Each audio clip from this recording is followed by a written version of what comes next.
Hello, hello, hello, guys. Good evening. How are you? How are you? Um, I'm not late.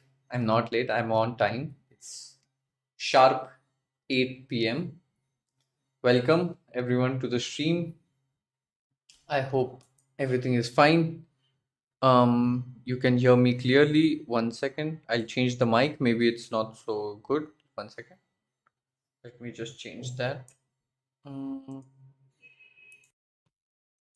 I think the mic must be better now. It must be more clear.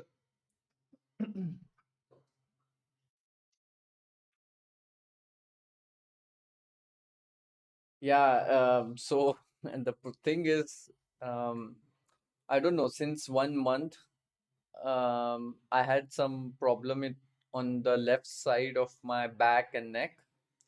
I don't know what it was, uh, but it was completely bearable. Like I was able to do all the work possible.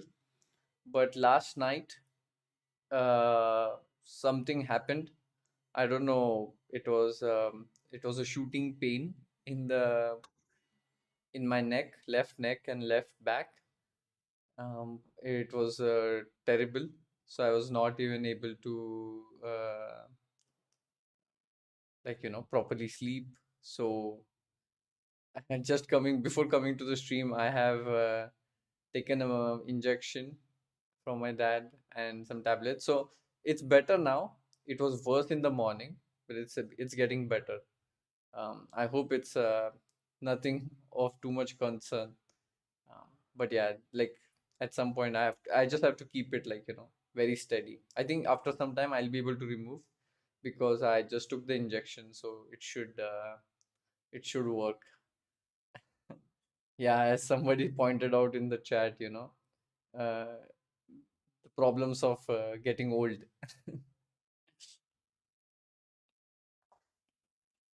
Yeah, my dad, my mom, my sister.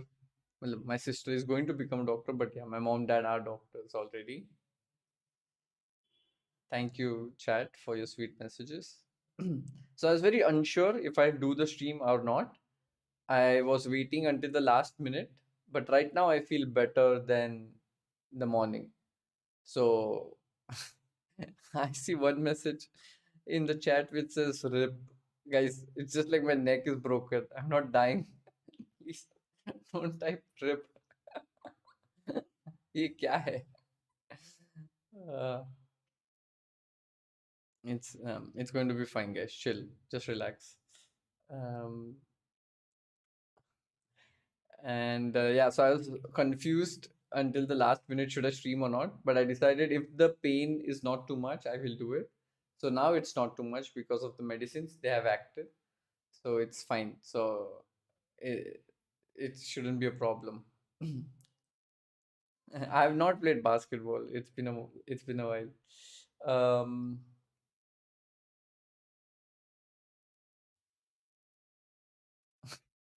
okay, so today's stream, I wanted to uh, go through the games of World Championship. Have you guys followed the World Championship? First of all, that's my first question. Have you followed the World Championship? Everybody thinks that I have not, but I was. I was just under the cover. But Srinath, you're too late. You're too late to the stream. I already explained. It's something happened to my neck. I don't know what exactly, but yeah, it's can't move it too much.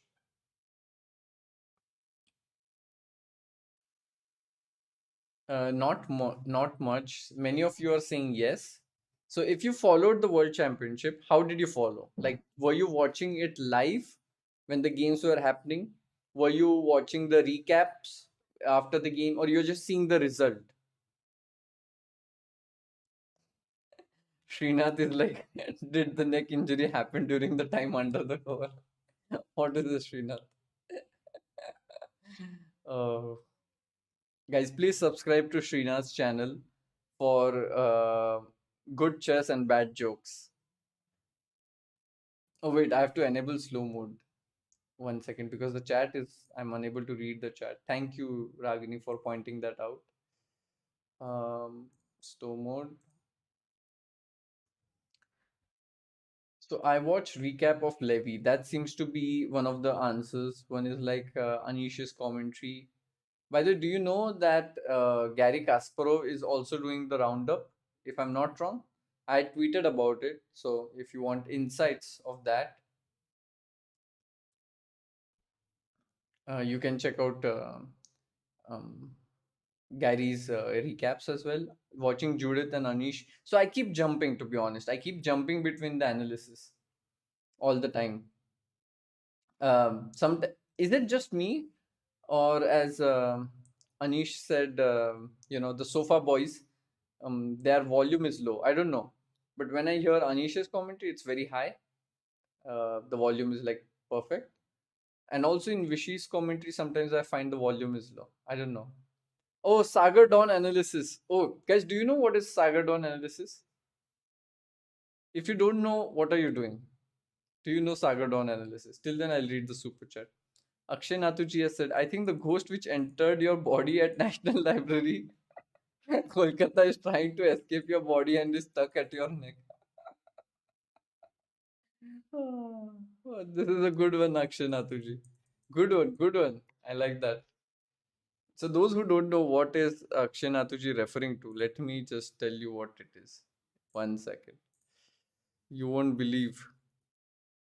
You won't believe. Wait. That's good.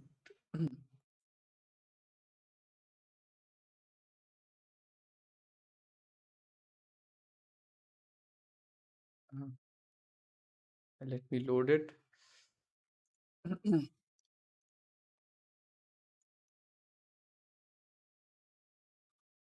Yeah, it's there. Um, so now look at this, guys. Look at this. Those who don't know what it is.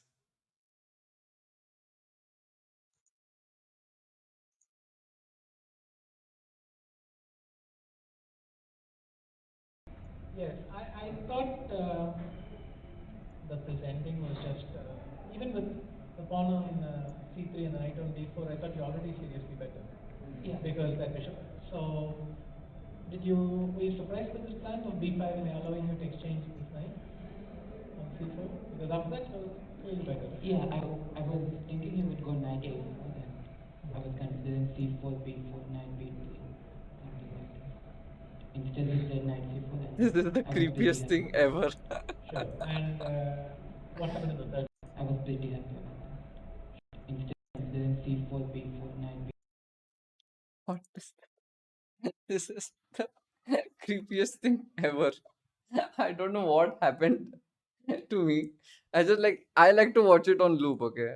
So I don't know what exactly, okay, let me see. So they were discussing this game, and I know that there were people sitting in front of me, and I don't think anybody in particular came like in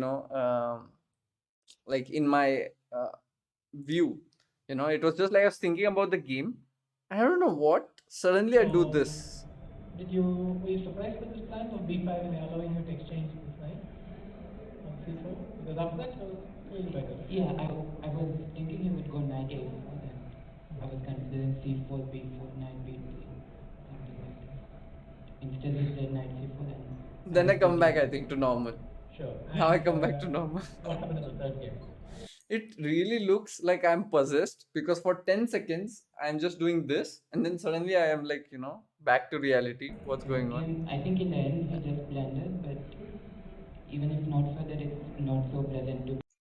Then it was normal, I think. But just this 10 seconds, I have no memory of it. Just saying that I have no memory of this 10 seconds.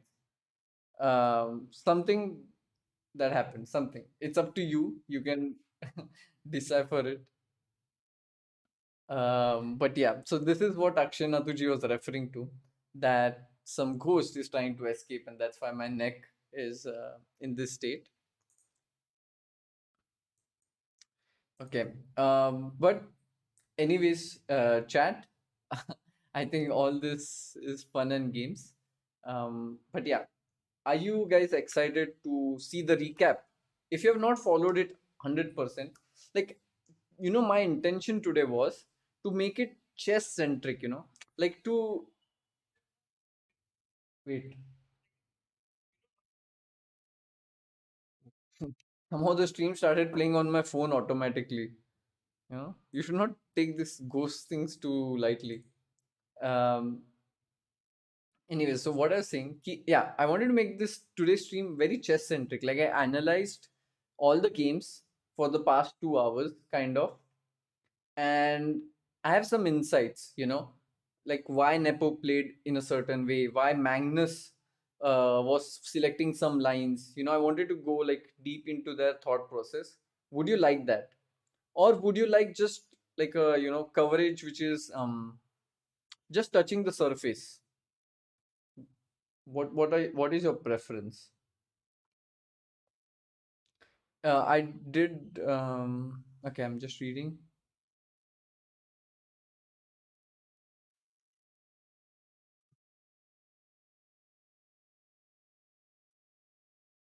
Sagar Dawn. Somebody's writing Sagar Dawn.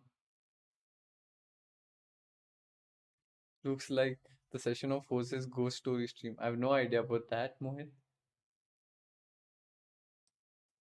Deep analysis. Okay. Okay, got it. So most of you are saying deep analysis. So we will really dissect their thought process, their preparation, and go into detail. Okay. And if you have followed the match, you might get some of the answers. But if you have not, I'm going to quiz you throughout. Okay. I'm going to quiz you. And let me first load the games. 1 second. I'll do that right now. You think you're just going to come here on the stream and going to get an easy time? No, no, no, no. Not at all. You have to work. I'm going to make you work. Okay. Let me see. So, yeah. Ready? Okay, awesome. So this is I'll go with the first game. And honestly, I think everybody at the beginning still considered Magnus the favorite, but I was very curious what opening choice will they make. Okay, but there's already a question without analysis. Akshay Natuj is asking, don't you think Nepo has been slightly underwhelming as challenger? मुझे olympiad finals के time से ही नहीं पसंद. Wish AG और MVL won candidates. um Well, right now, I think when he's 2 points down, it's going to be extremely tough. So there were few games where he played well, but somehow he was not able to put that, pressure on Magnus. He was getting good positions, as we'll see in the match, but he was not able to put uh, enough pressure for Magnus to commit series of mistakes. For example, yesterday, how Nepo was committing one error after the other, and that is because of the match pressure plus the position. It all got to him, and the same he was not able to do over Magnus. But we'll dive into that. I think the first game started out like pretty much as expected. So Nepo was white and Magnus was black. This is the Spanish opening, very very classical. Many world championship games have been played in this.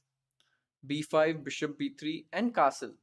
So first question, I think all of you know, but those who don't know, what's the name of this opening?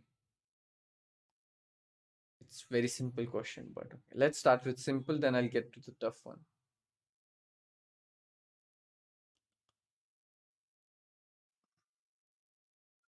And usually the main line used to be back in the 1900s d6, but no, it's Rilo pace, but which branch of it? This is when black plays castle, it's kind of like a Marshall opening. Marshall was a player from US, I think. He invented this. And the point is of castle and not playing d6 immediately is that if you play c3, black plays d5. You take on d5, knight d5. You gambit the pawn on e5, and you play c6. The point of this system is that black will get direct attack.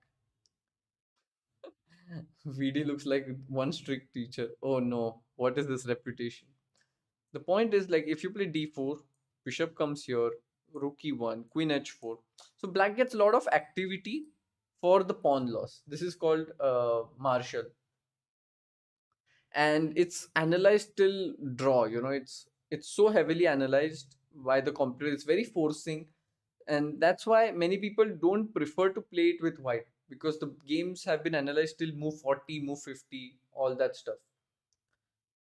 And that's why the people with white want to avoid this, and they come up with anti-martial to avoid that. So there are various ways to avoid it. For example, they play d3, which is not playing c3, d3. Then there is idea of playing a4. Then there is idea of playing h3. Any move but c3. And Nepo in the first game tried h3. And I was looking at the games live, and I realized that, yeah, they both were in their preparation. This was not unexpected. Carlsen had played this in World Cup, which was just 2 months ago. He had played it in Champions Chess Tour as well. So this was kind of expected. When Nepo played h3, but here, um, the most logical move is to play bishop b7, and there have been 1,000 games played here. But Carlsen came up with a new move, that was knight to a5. This has not been played by a strong player in a long time. Not in a long time. I don't think it has ever been played. So this was the first new move of, let's say, the modern opening theory. Um, did you guys follow this when this first match happened? Do you know about this knight a5 move when it happened? Skun says get well soon. Thank you so much. I hope in 2-3 days I will get soon. Get well. And the thing is, with modern engines, they suggest this move knight a5. So it would not have been a surprise for an Epominacci. And because all the modern engines, when I checked with it, they were suggesting knight a5. The stockfish, it was showing it right away. But it's very unique way to play this, because most of us have played bishop b7, but the engines nowadays are so strong, they already figure out like 20 moves deep, 30 moves deep, and they play knight a5. The point is, if you take on e5, you take the bishop, you play bishop b7, like you just give a pawn for absolutely, it feels like no reason. You play d3, and here comes the key move. Okay, in those who have not seen, what should be the move here for black? You're pawn down, but you have two bishops, and when you have bishops, what should you do? Guys, don't worry about my neck. It's just something has happened. It was worse, but it's getting better. Do not worry. Thank you for your wishes, though. Exactly, d5, opening up the position.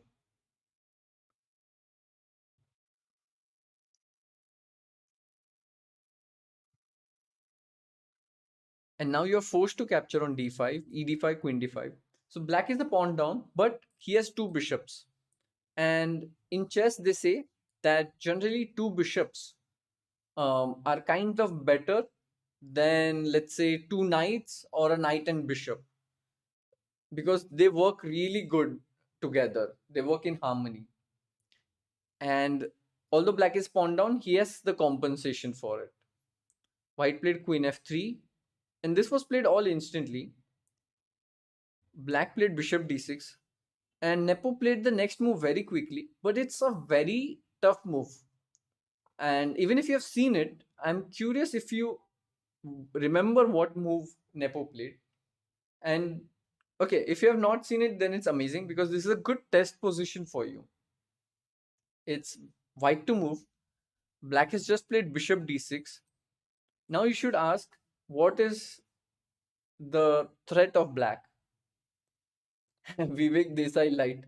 And that's good actually. I didn't think of this. Uh, Vivek, I think Vivek was also injured at some point, and he had this. Okay, many of you have seen the game. King f1. Okay, good. All of you have seen it. What's the idea of King f1? because it's a brilliant move, king f1. It's not easy. Like, you don't move the king in the usually in the middle game, right? Background music is missing. Do you want background music? I'll add that as well. So what is the point of king f1? To defend the rook. Exactly. For example, let's make a stupid move, like a very, very stupid move, b4. And here black is not threatening bishop e5, because here you can just capture, let's say, knight d5, you can take back the bishop. But there is something else. What do you think it is? What's the move here for black if white had played something stupid like b4?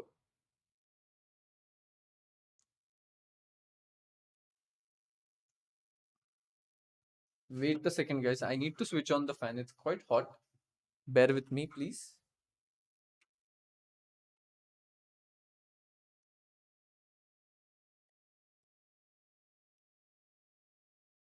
Many of you are saying rook e8, but rook e8 might be good, but there is something which is winning instantly. And the move that wins instantly is queen takes e5. And if you take the queen on e5, he will capture our queen and the rook is hanging and you're a piece down. That is why white played the move king f1, anticipating that queen e5 will be played. And now you can just capture on b7 because the rook is now defended. It won't be losing. And if the queen comes to h2, no worries. He just has one check and then the king will come to e2. There's nothing to worry here. Maybe you can even play bishop e3 and there are all sorts of moves. So king f1 was played and black played again a very interesting move. Like, with modern engines, this might seem like very easy because engines show this kind of stuff, right? Sorry, I just got an error from my laptop. My laptop, me, everything is getting old. Everything is getting really old. Um, my body is giving errors, my laptop is giving errors. Guys, this might be one of my last streams. No, hopefully not. Um,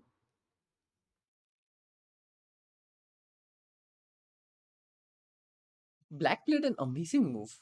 Rook f to b8. Imagine if this game was played back in like 1960 or 1918, let's say Karpov versus Kasparov.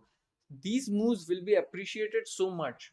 But nowadays, engines show it, which kind of takes away the beauty of chess. But we have to watch it with new eyes. You have to just watch it on my stream and you see the beauty once again. Can anybody tell me what is the point of rook fb8? We learned this from Don Shah. Yes, I did watch Don Shah. I'm a fan of Future Shah and Don Shah both. They are pretty amazing people.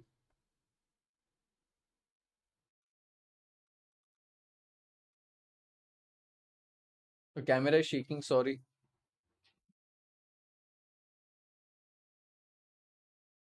Defending b7 bishop. So once again, what is the threat? So if we play a stupid move, let's say b4. b4 is our go-to stupid move. I think any move with the b pawn is generally nowadays considered stupid, if you know what I mean. So b4 will be a stupid move for the explanation. What is the threat of black?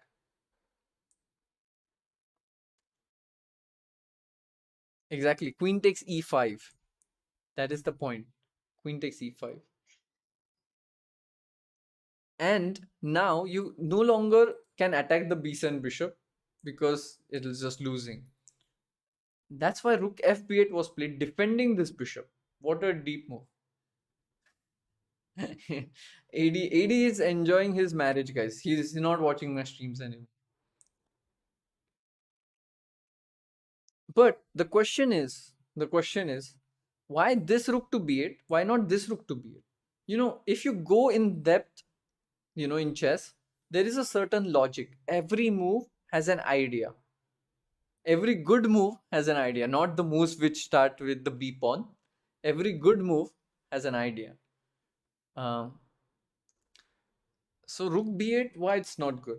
Because of fork.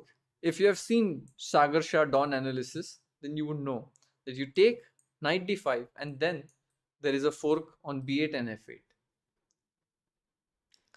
That's why this rook f b8 smart move was played. And this was all preparation, by the way. This was all preparation of Magnus and Nepo. They both expected it because the engines show it. This is a very important point, by the way, that when the engines are showing this line, they both kind of expected, they both were blitzing out. So eventually he had to capture on d5, knight d5, bishop d2, c5. The position here is, you know, I would not go too much into detail in the next game, next part of the game, because we can take a stock. Black has two bishops, he's pawned down, and he has a lot of activity. His pieces occupy, like, really good squares, as you can see here. There were many points where some small improvements here and there could have been made. By the way, I'm just seeing if you guys have question. I want to. What if bishop takes instead of knight? It's possible, but knight is better because, as you can see in the game, it came to the square b4, which kind of puts pressure on these pawns. So that's why it's a better move comparatively. And later on, black even got better, but that's not the point. I want to see, I want to get into the minds of the players and see what it is. So here we can take a stock. The games are available everywhere. I'll just show that here white had double pawns, although it's still pawn up.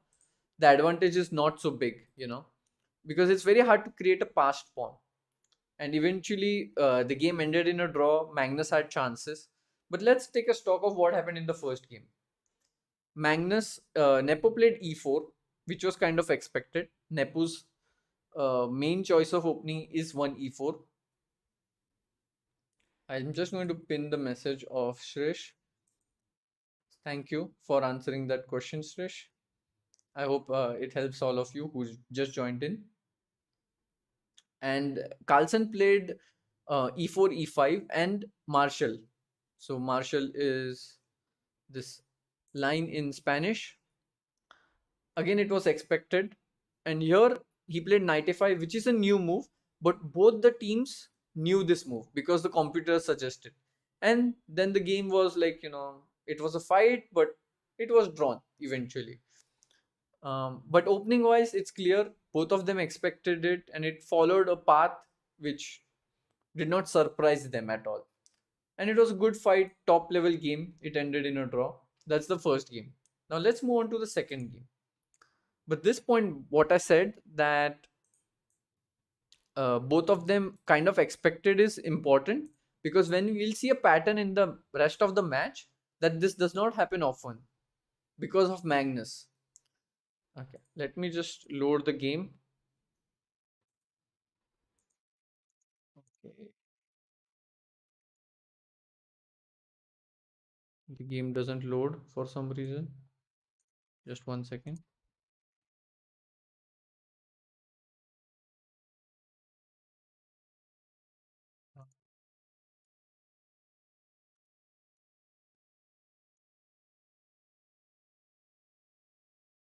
Okay, it did load.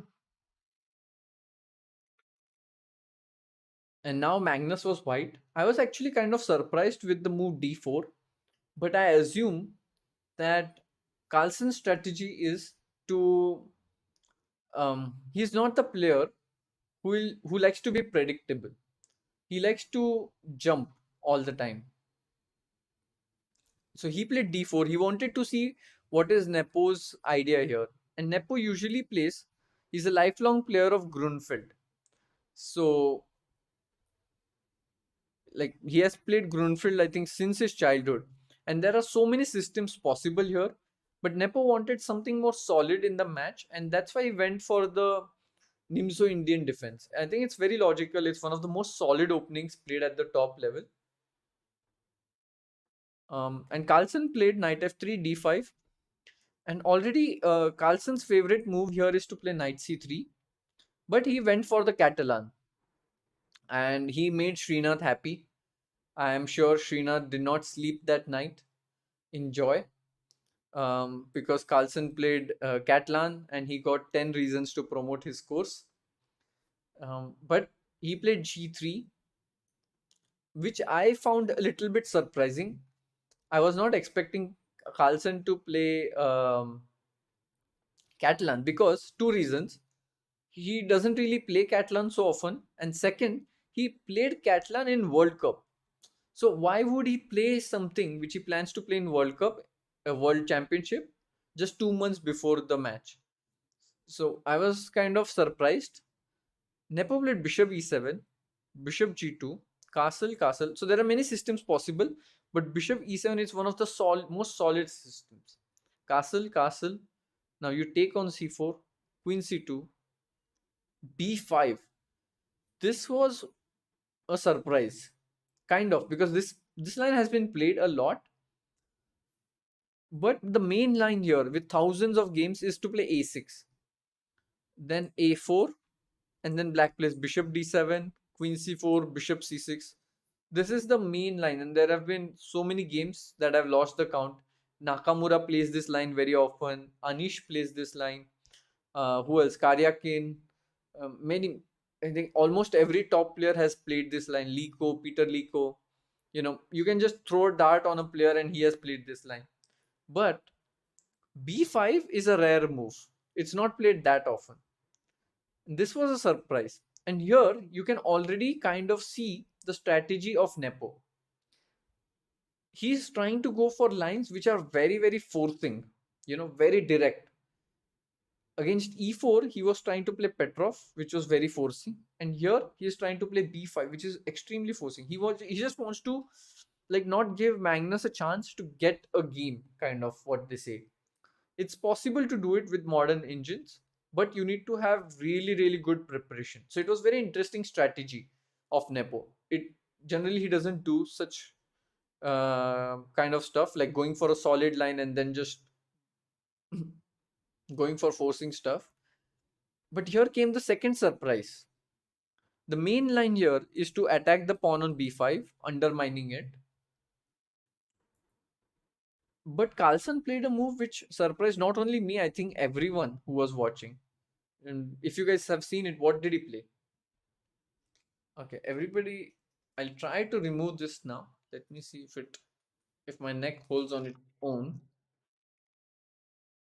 Yeah, it's better. I'll try it for some time. He played knight e5, indeed.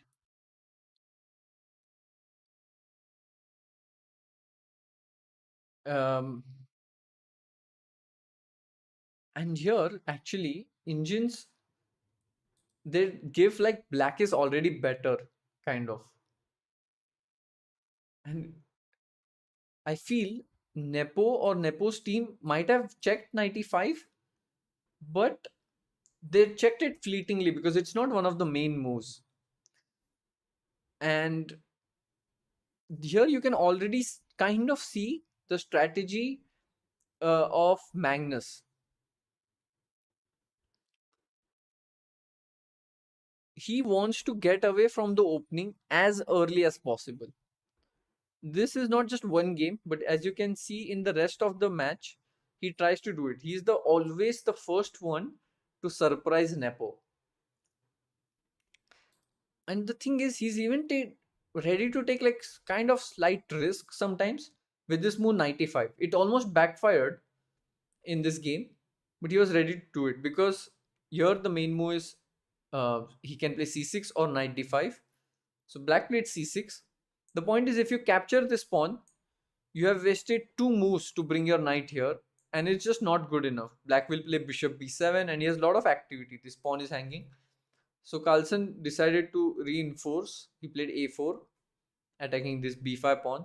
Black played knight d5 to close this bishop. Knight c3, f6, kicking away the knight. Knight f3, queen d7. Queen d7, the engines don't like. So his strategy almost worked to surprise Nepo and take a line which Indians say is bad because it leads to complex position. So his strategy is basically, I'm ready to play a game which you have not analyzed at home. This is modern chess. Because if you just follow Indians, if both the players follow the home preparation, it's very hard to get a game. And Carlsen is always the first one to deviate or to get chances. And it almost worked here. He should have played b4 move, knight to e4, and then bishop to a6. It leads to a very complex game, but this was the best strategy. But queen d7 is not a good move. It kind of like looks ugly. It comes in the way of the bishop, the knight. It's not really good. White played e4, knight to b4, queen e2, knight d3. And what is the way for white to play here? You're pawn down, you have to be very accurate.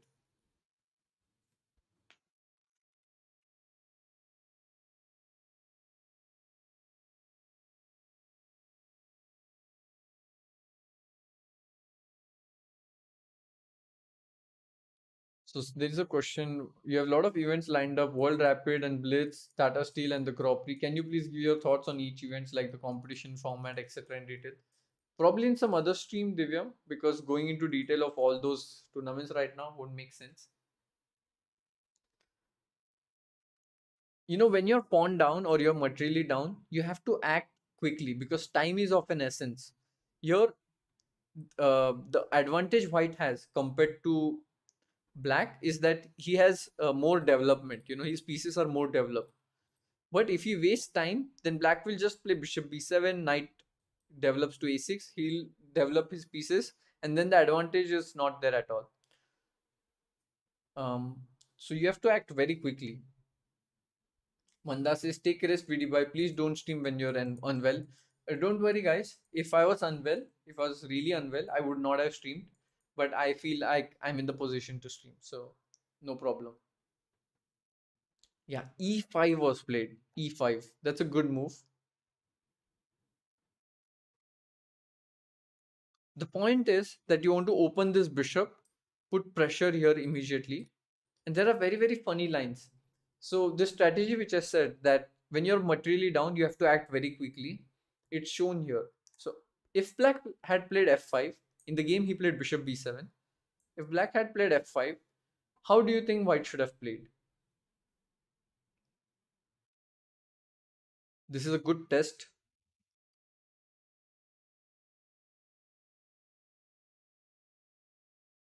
Thank you guys for your message. Do not worry.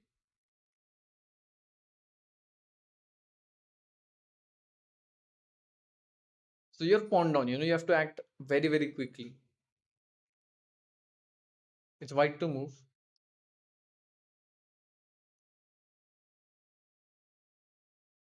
Many of you are saying bishop b5, bishop g5, knight g5 and stuff.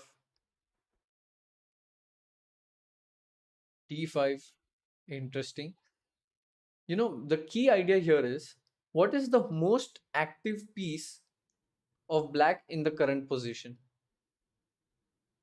Which is the most active piece of black in the current position? Let me get a sip of water.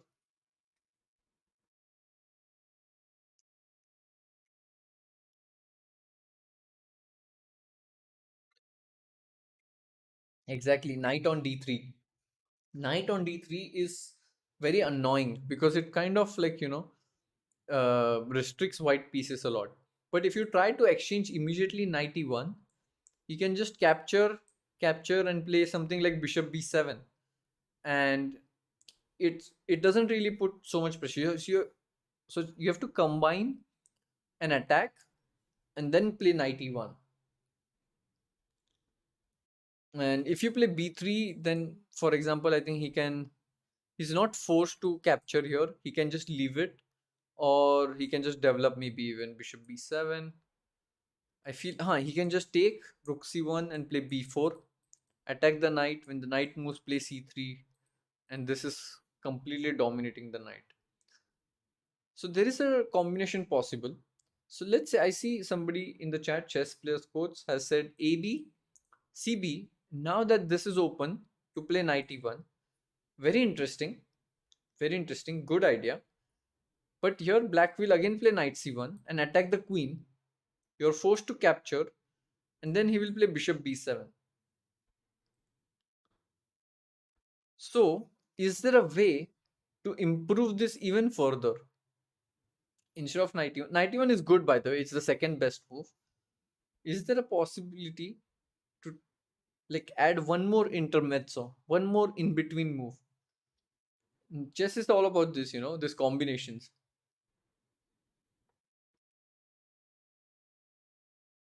It's not easy, but it's a thematic break.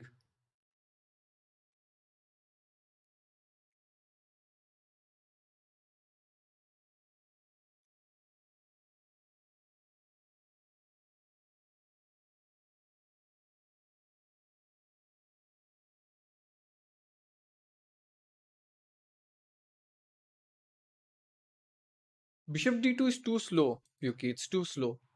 You cannot afford to play something so slow when you're pawn down. You have to take advantage that these pieces are not developed.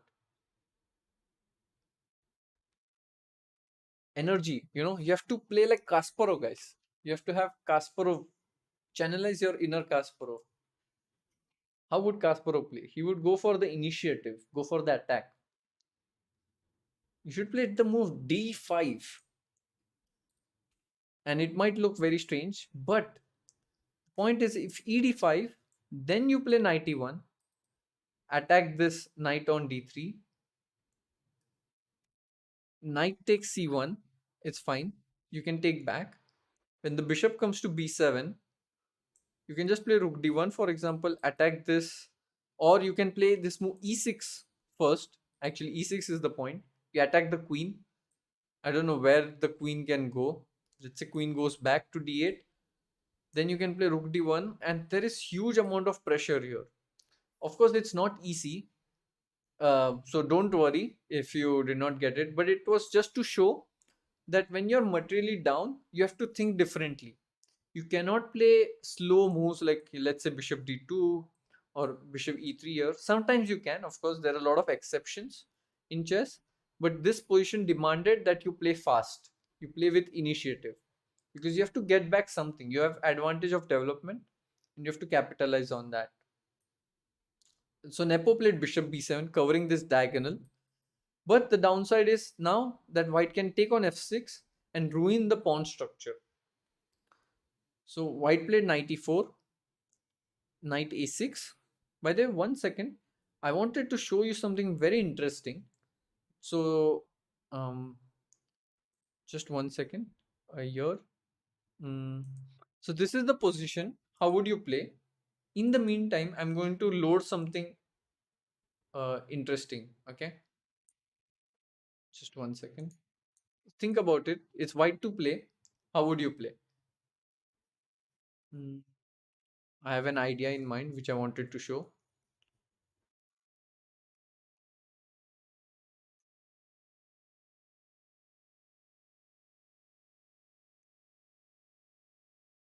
One second, I'm going to load it.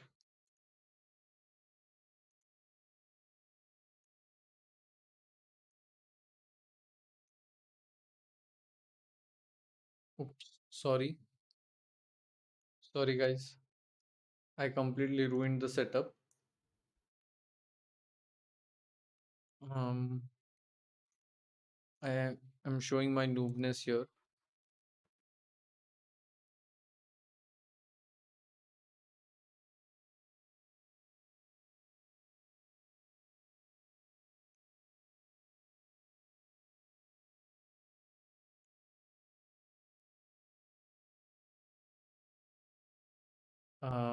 Okay. So I have this here. I'll get back to this later. Here, Carlson played not a good move. Let's say that he played knight to e5. Thank you, Rishit ji. I think you're the only person who said that I'm looking handsome in this neck. Everyone else was like, great meme material. क्या ही मजा आएगा, क्या memes बनाएंगे. But yeah, thank you. So bishop e5 he played, takes, and then knight came to c5. Okay, we'll get to it, but this was a bad move. So here there were a couple of possibilities. One of the main possibilities was to develop this bishop to e3, but the other one was to take on f6, g takes f6, bishop comes to h7, rook f7, and now what would you play with white?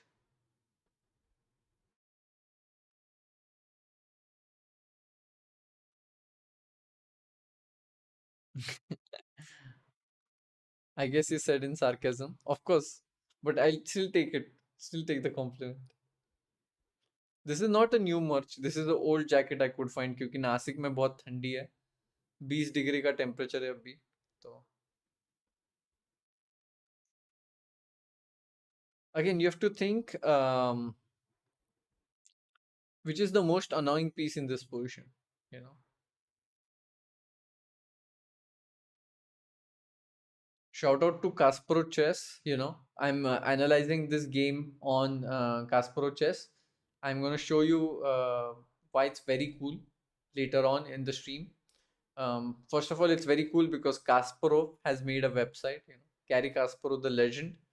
He has a masterclass on it, and there are like thousands of material if you want to learn chess. We'll get into that, and it's just like recently launched, so there are a lot of features which are going to be added. um, Guys, the most annoying piece is the knight on d3.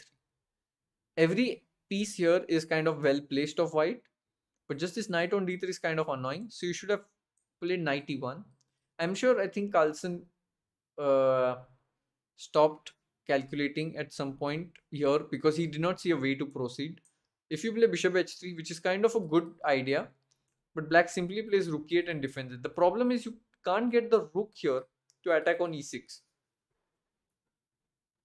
So that's why knight e1 was a very good move, kicking away the strong knight. So this is a good idea which you can try to apply in your games. Ask like, which is the strongest piece of your opponent? Can you exchange it? Can you because if you exchange his strongest piece, all his other pieces are kind of weirdly placed. They're not so active. In any case, this was not played, and I wanted to show you this trick. Okay, not trick, but very important insight. One second. So here we go. So this is the game.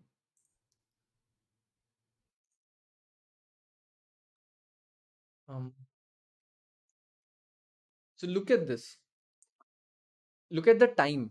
That's the most important thing which I want you to look at. So here, Carlsen has 1 hour 3 minutes. Okay. And he plays the next move in such a critical position within 2 minutes. He has only 1 hour 1 minute. And it's a very decisive error. After this, he gets completely worse. And I noticed throughout the match that whenever Magnus played very quickly, because the last few moves he was taking time and the pressure was building, so he wanted to just cover up on clock, like he didn't want to again think for 5 to 10 minutes, but it was the wrong time to do so. He played 95 in 2 minutes and then it just got worse for him. Again knight d6, knight b3, and here the best move was bishop e3, but look at the clock again. Magnus has 49 minutes, and the next move he plays within a minute. Again, this is a decisive error, and he was just exchanged down in the game. Luckily for him, he was not punished. But I feel this is very interesting to notice that whenever Magnus was playing way too quickly, trying to cover up the time on the clock, he was making a mistake. So let's look at the game. What was the mistake? Knight e5 was played, takes, and now this knight on c5 suddenly challenged the knight on e4. Of course, Carlsen doesn't want to exchange. He puts the knight on d6, and then knight came to b3. There's a double attack on the rook and the bishop on c1. Here, he had to give up the exchange, but he had to play bishop to e3 and give this rook. But he played the next move within a minute. Kind of, he realized his position was worse. It's the second game in the match, And of course, you get worried, yeah? You don't expect to have such a worse position with white. Kind of backfired. And under the pressure, he tried to play fast on the clock. If you saw yesterday's game, Nepo did the same as well, and it backfired. So trying, it's a psychological thing. When you're worse, you kind of try to play faster, and sometimes it's not good. He played rook b1, but now he was just exchanged down. I think for Magnus, this was the biggest scare in the match. And if Nepo had won this, it would have been a different match altogether.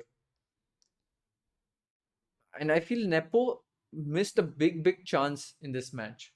So he played rook b8 because white was threatening to capture on b5. And if you capture back, the bishop on b7 is kind of hanging. So he defended it. Rook came to d1. Here Nepo played kind of strange. He played bishop a8. He could have just removed the queen. Bishop a8, bishop e4. And now, if this is the position you have, what would you play with black? I hope there is no lag, guys. My stream is working fine. Please refresh if it's so.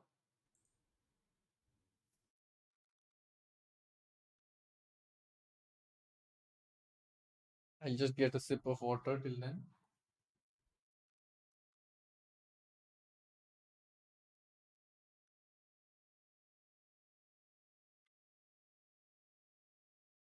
Why not knight c4 instead of bishop e4? Makes sense.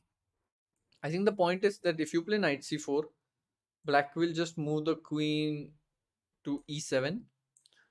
And when the knight comes back, he will take on a4. The rook opens up. And then eventually he'll play c5 and exchange the bishop. And he's left with an exchange up position. And for Carlsen, he's exchanged down, so he wants to keep attack going.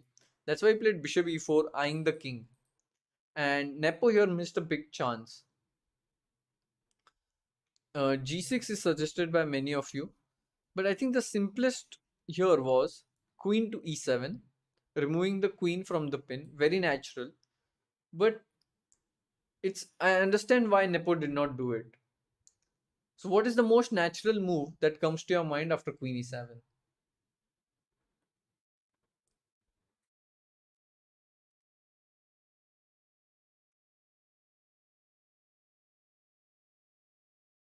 I think today's the day I miss my copper bottle the most. It was much easier to drink water in that. It's white to move, guys. It's white to move.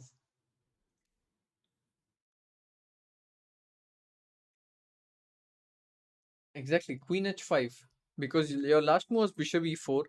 You're aiming at the king. So you might as well go queen to h5.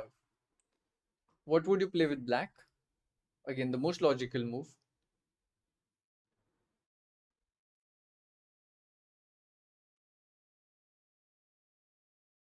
There's of course a mate threaten, so you don't have much choice.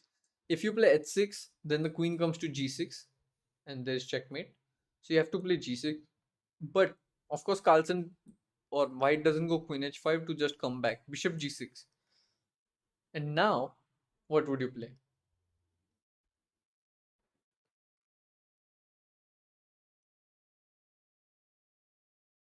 It's not an easy move.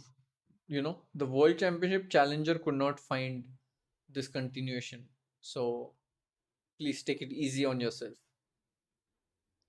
Exactly, Shiv has pointed out in the chat that after bishop g6, the entire point of this was now black could play c5. He has defended the mate on h7, but his bishop suddenly has come in the game.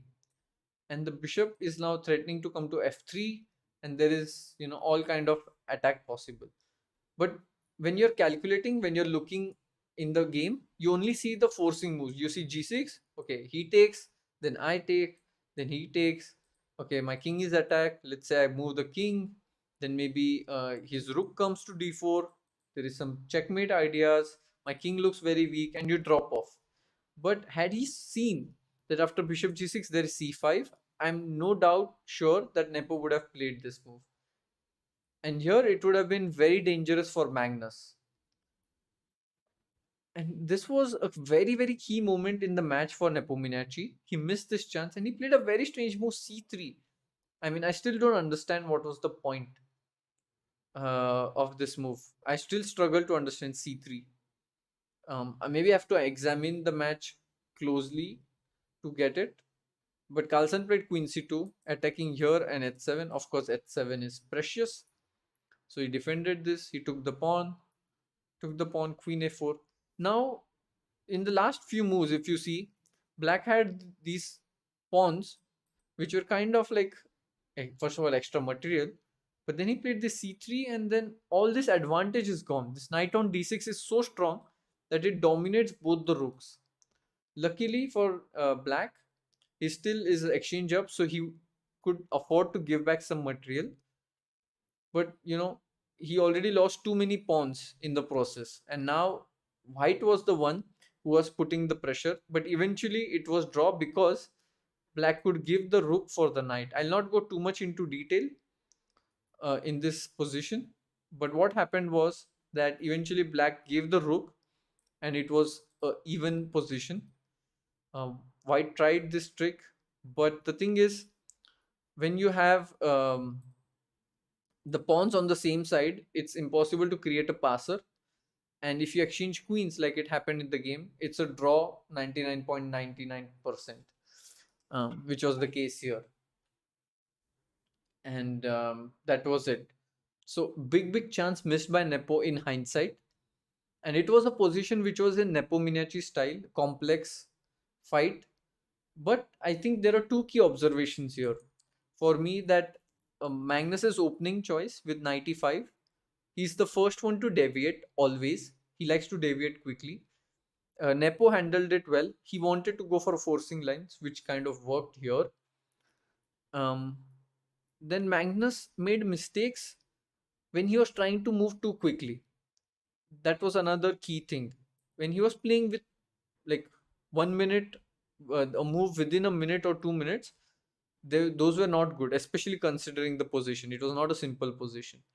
But Nepo missed a big chance, and I don't know the reason for it. There are many reasons possible. The position is, of course, not very easy, but still, it was a big chance. And then eventually it was drawn. I hope, by the way, that you're learning something from this and it's useful to you, hopefully. Um, Abhilash Mishra ji is asking, is Anish Magnus' second? I don't think so. Because if Anish was Magnus' second, he would not be doing commentary. He would be working non-stop. So, I mean, I'm 100% sure that Anish, at least for this tournament, is not the second of Magnus.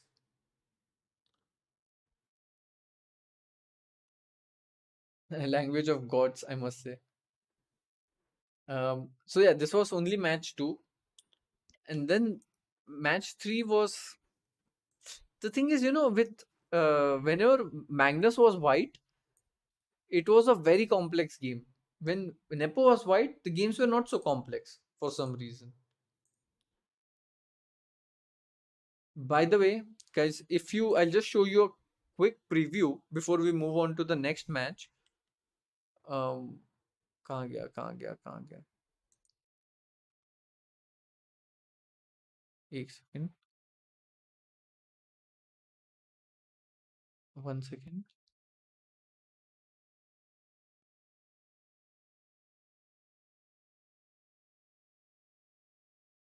Stream is not ending, don't worry.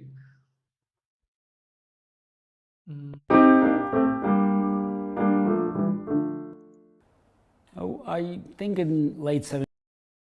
So this is just a small clip from Gary's masterclass where he's also talking about World Championship. So if you want more insights, you can, check this out. I'll just show you 1 or 2 minutes so you know what it is about. Few people had doubts that Karpov-Kasparov match would be inevitable. And I think Karpov also was aware that while he was concentrating on Viktor Korchnoi and they wanted, to play as many matches as possible because it was not just, a chess event, but it's the very important ideological battle that could bring him more favors from the state, they kept an eye on me. And I also sensed that, I would be a natural challenger. But there were many obstacles on the way, and not last, that's, I was half Armenian, half Jewish boy from Baku, facing a Russian champion and a darling of the system. Though I benefited from the patronage of the local party boss. I'll not go into details of it, but if you want to check out, you can see Gary's masterclass. It's from a legend himself, and I'm sure you'll learn a lot. Just wanted to show one of the clips from his world championship. Anyways, let's move on to the next game, the third game, which was not at all exciting. I'll just show you the opening part because the rest of the game was not so much fun.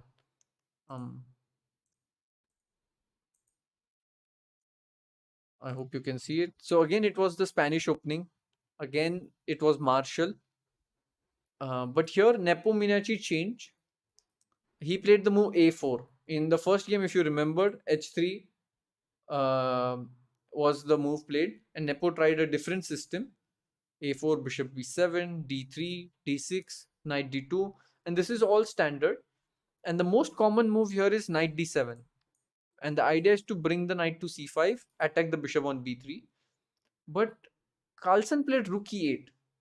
If you notice again, for the second time, he's the first person to deviate from the match, deviate from the opening theory. It's like, okay, I'm ready to play a move which is not the best move objectively, but at least I'll get a position which you have not analyzed at home. And that's why he played this move, rook e8, knight f1, h6, bishop d2. Can anybody tell me what's the idea of bishop d2? Mahindran, I already told why white avoids the marshal, because it's heavily analyzed and a lot of games have been played there already. So it's kind of analyzed till draw and it's very hard to get advantage. So bishop d2 is a very common idea in Spanish. The point is that ideally what black wants to do is that his knight on c6 is not well placed. So he generally either plays knight to b8. Let's say you play this knight to b8, then knight comes to d7, and then he pushes the pawn on c5. Or he plays here, for example, if you play knight g3, he can play knight to a5, attack the bishop. Bishop goes back and then play c5, gaining again, some control over the center. That's why bishop d2 is played, so that this a5 square is covered. Very interesting idea. Bishop f8, knight e3, and now, if you know what black generally does, can you guess black's next move? I just explained it.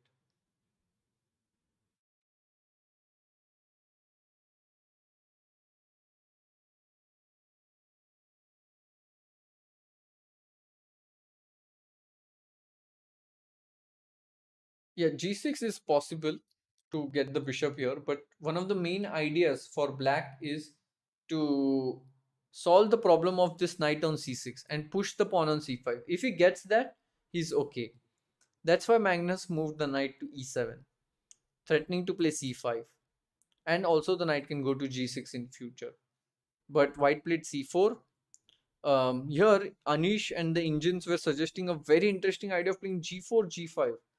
Very, very, very, very complicated. And of course, Nepo would not do this because he was not kind of expecting this. So c4 takes, and the knight came back to c6.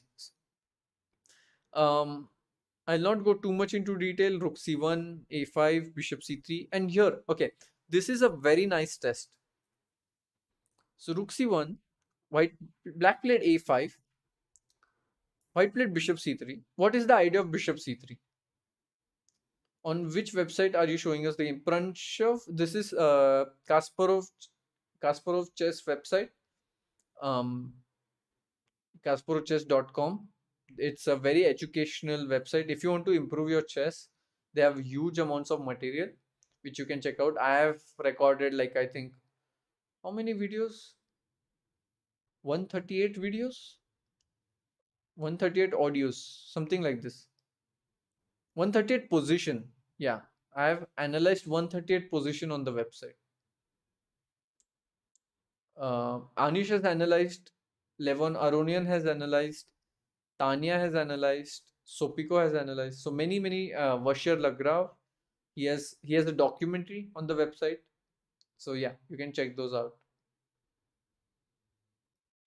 What is the idea of bishop c3? No, not to play d4 right now. The idea is something very simple. The idea is simply to play queen d2 and attack the pawn on a5. And here Carlsen played a standard idea in Spanish, but if you have not looked at this game or the other games in Spanish, you would not be able to find this idea, which is very counterintuitive with black. Can you guess, if you have not seen the game? Can you guess the idea? It's a very subtle move.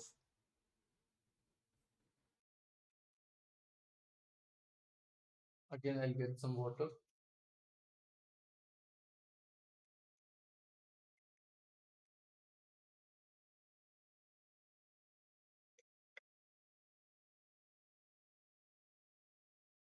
So you have to look at the position of the pieces.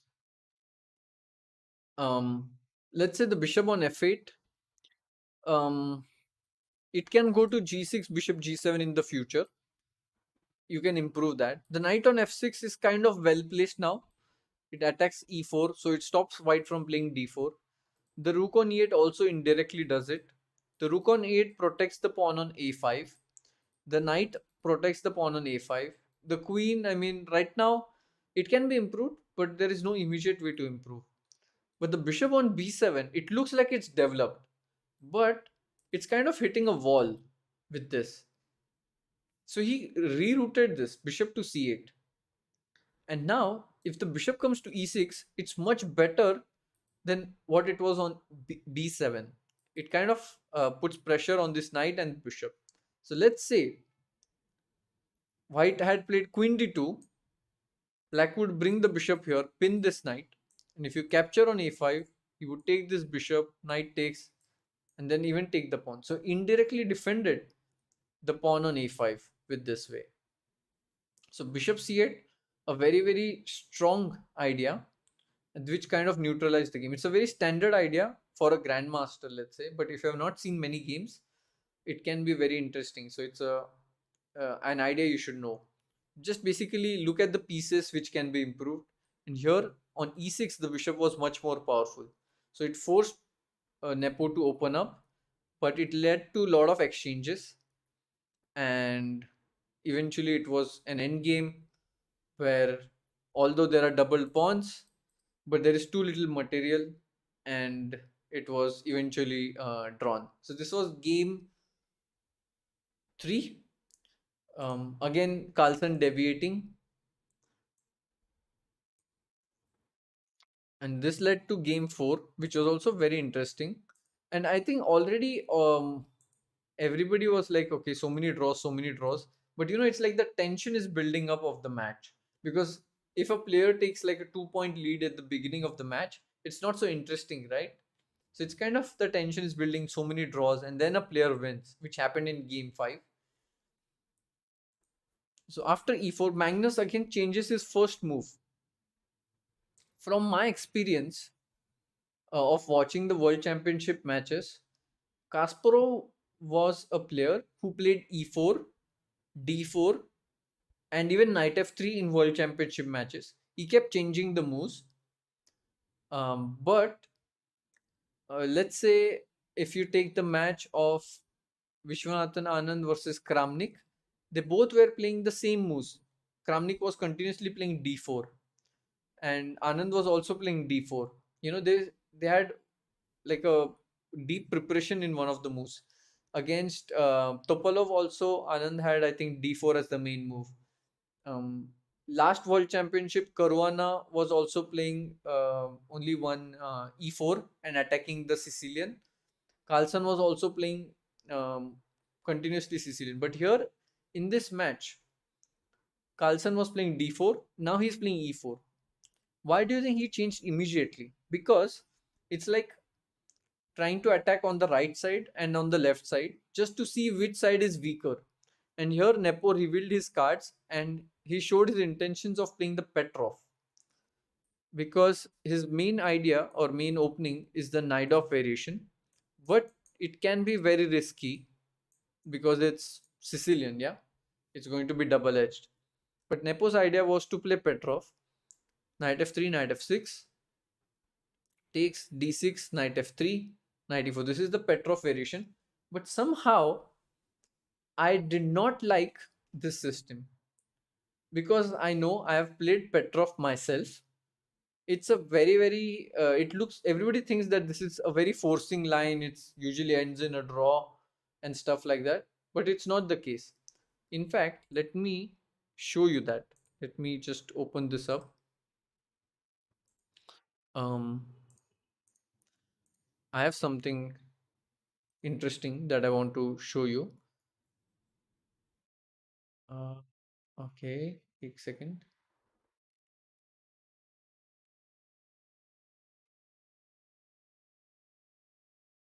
In this game, Nepomucci managed to make a draw, but I kind of felt that this is not a good choice. Mhm. Okay. Instinct is that.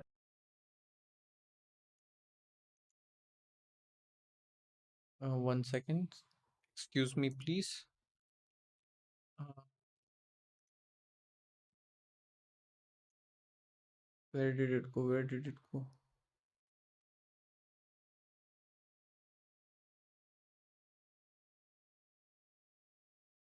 Sorry for this ugly image, but wanted to make a point here. So this was my thought after the match 4. C4.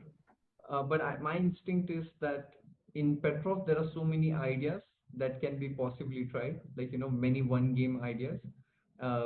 Maybe he'll not go for this bishop d3 line, which c4.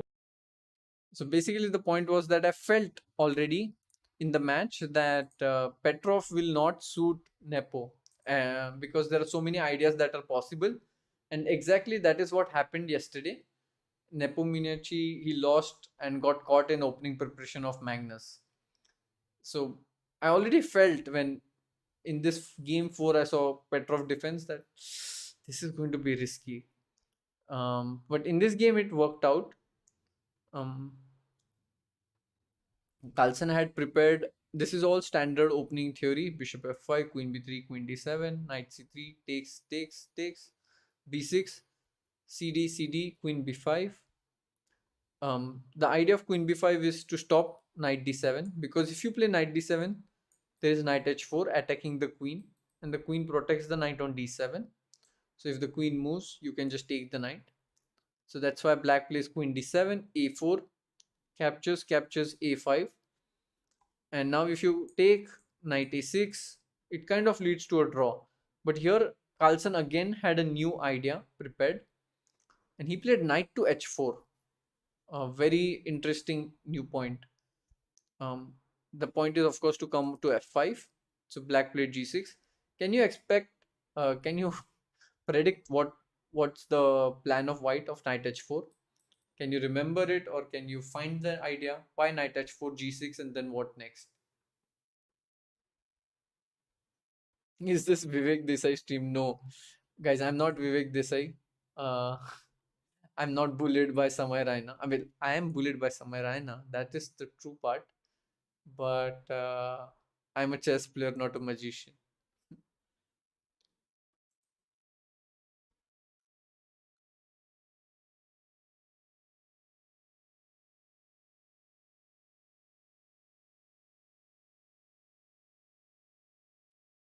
Yeah, you kind of provoke weakness on the dark squares, but there is a deeper point.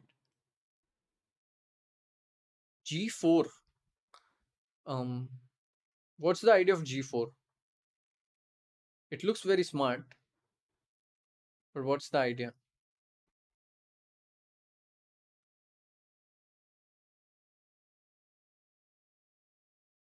You can see that uh, chess is so rich. There are so many ideas that are possible in chess.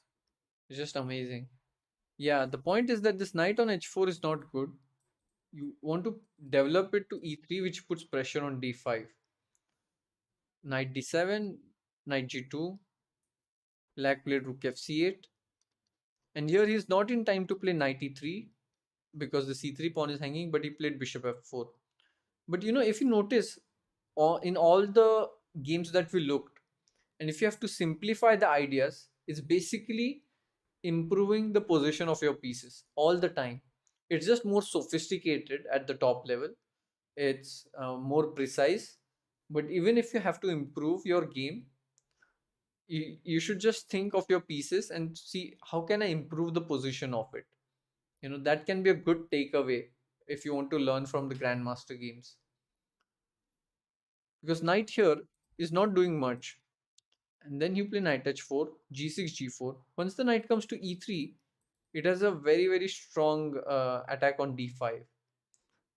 But okay, this was played bishop f4 and takes rook c3. It looks very dangerous because you allow the rook to e7.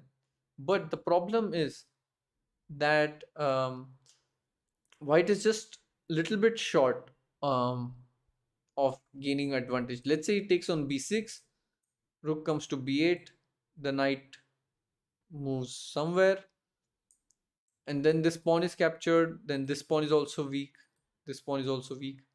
So he's just not in time. He played knight f6, king g7, knight e8, king g8.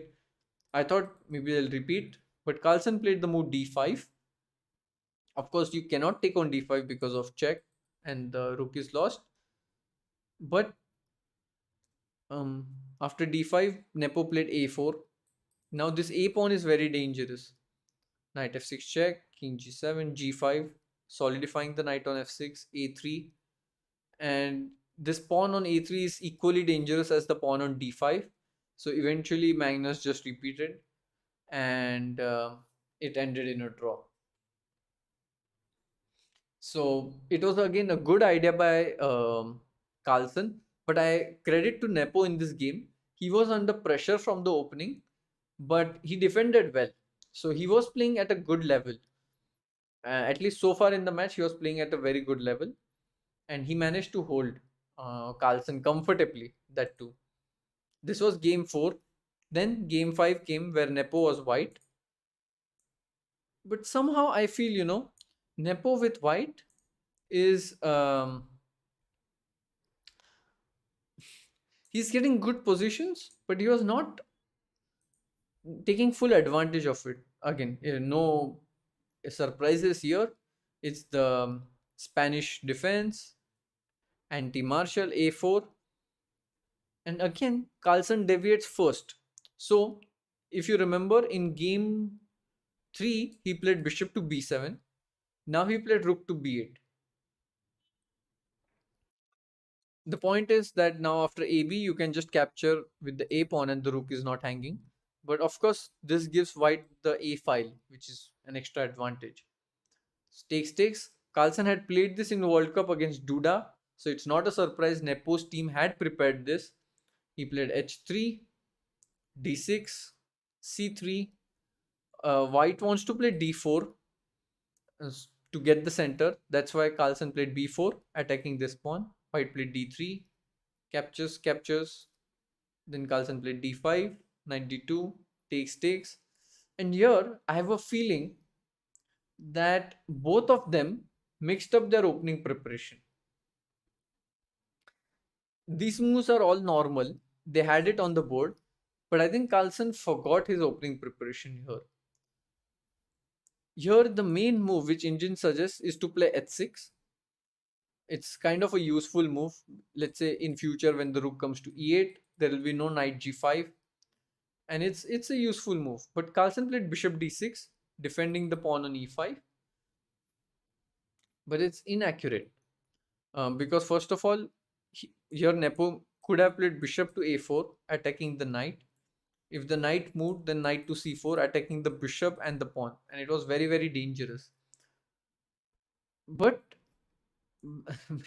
After h6, what is the best move for white? As he cannot move the knight, he plays queen c2, freeing the knight to come to c4, and also, helping the knight to develop. But Nepo also, from his memory, I feel, after bishop d6, he did not spend much time. Again, he played quickly. So whoever was playing too quickly was kind of making inaccurate moves.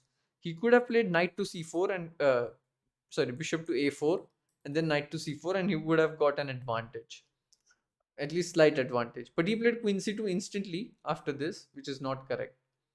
Um, and now h6, it was kind of transposition.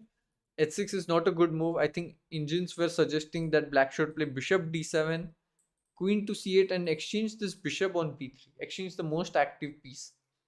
But okay, well, let's not get too much into detail. Bhagat, thank you so much for your wishes. Um, I think I'll be recovered in 2-3 days. Thank you.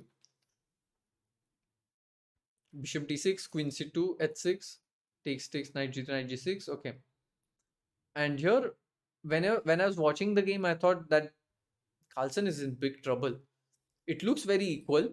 If you, it's very symmetric, but just these pieces are more active of white, whereas black pieces are very passive. And he's in some trouble. Like he played this move queen e8, which looks very ugly. He wants to play bishop to e6. And here Nepo again played quickly. Um, this was the critical moment of the game, and I feel whenever there was such critical position where he had to find the best move, not the second best move, where only the best move would work, Nepo was playing a little bit too fast. I think he thought for 8 minutes or 9 minutes, but he he could have played the best move here, and it would have put a lot of pressure on Magnus. And can you tell me what is the best move here? So black's threat is to play bishop e6 in this position, and you have to counter that in a way. How can you do it? It's Do you guys feel that, when you see top level chess, it's a bit too subtle, and does it like feel intimidating by any chance? I'm sorry because I'm not able to maybe, try to tone it down as much as I should. Maybe I should tone it down further, because I just speak as if I'm speaking to, let's say, Srinath sometimes. Um, and maybe it's not the right approach. I should change my approach a little bit.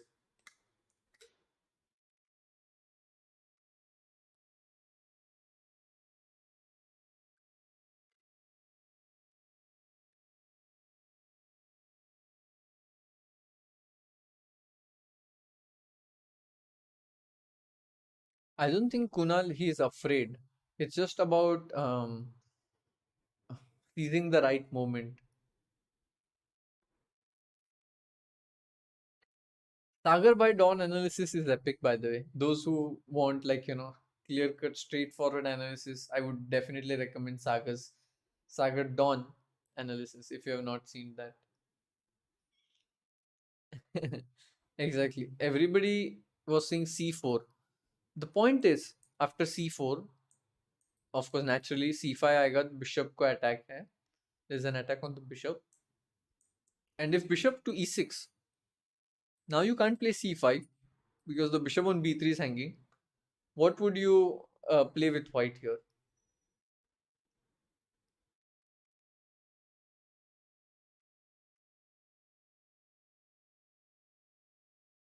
So there is a problem and you have to solve it, that you can't play immediate c5.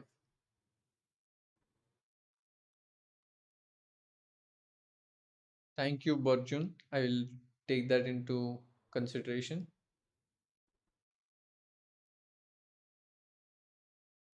Exactly, bishop a4. Very strong. Amazing.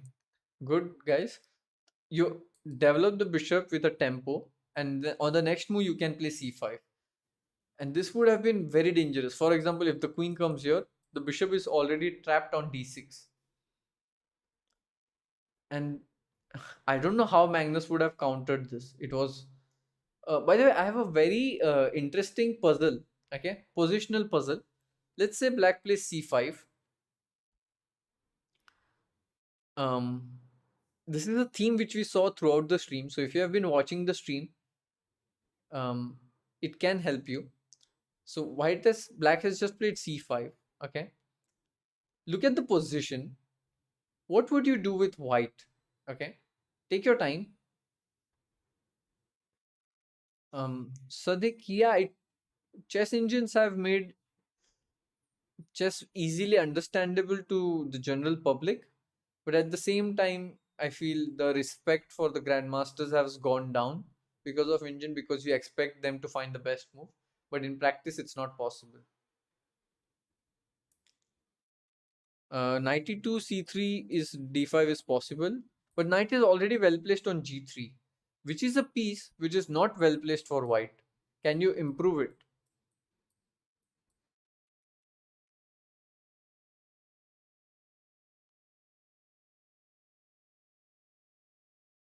By the way, knight e2 is not good, I feel.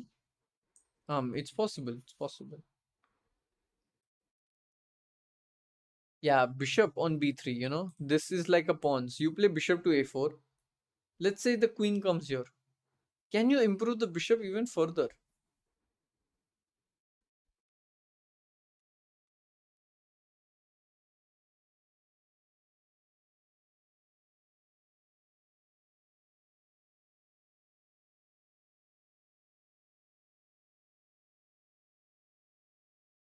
Yeah, bishop to b5 is an option because it blocks the rook. But there is something even better, that the bishop comes to c6 and d5 on a centralized square on an outpost. And it's very, very annoying for black. So just look at this position. Bishop on b3, 2 moves ago, very bad. And after 2 moves, the bishop is creating havoc in black's position. It will come to d5, and suddenly white's position looks so much better. Um, so in your games, you can always try to think, which is my worst place piece? Can I improve it? This is one of the questions you can ask if you want to improve your positional chess. So this bishop is clearly bad, and here it's much, much powerful. But Nepo missed this chance.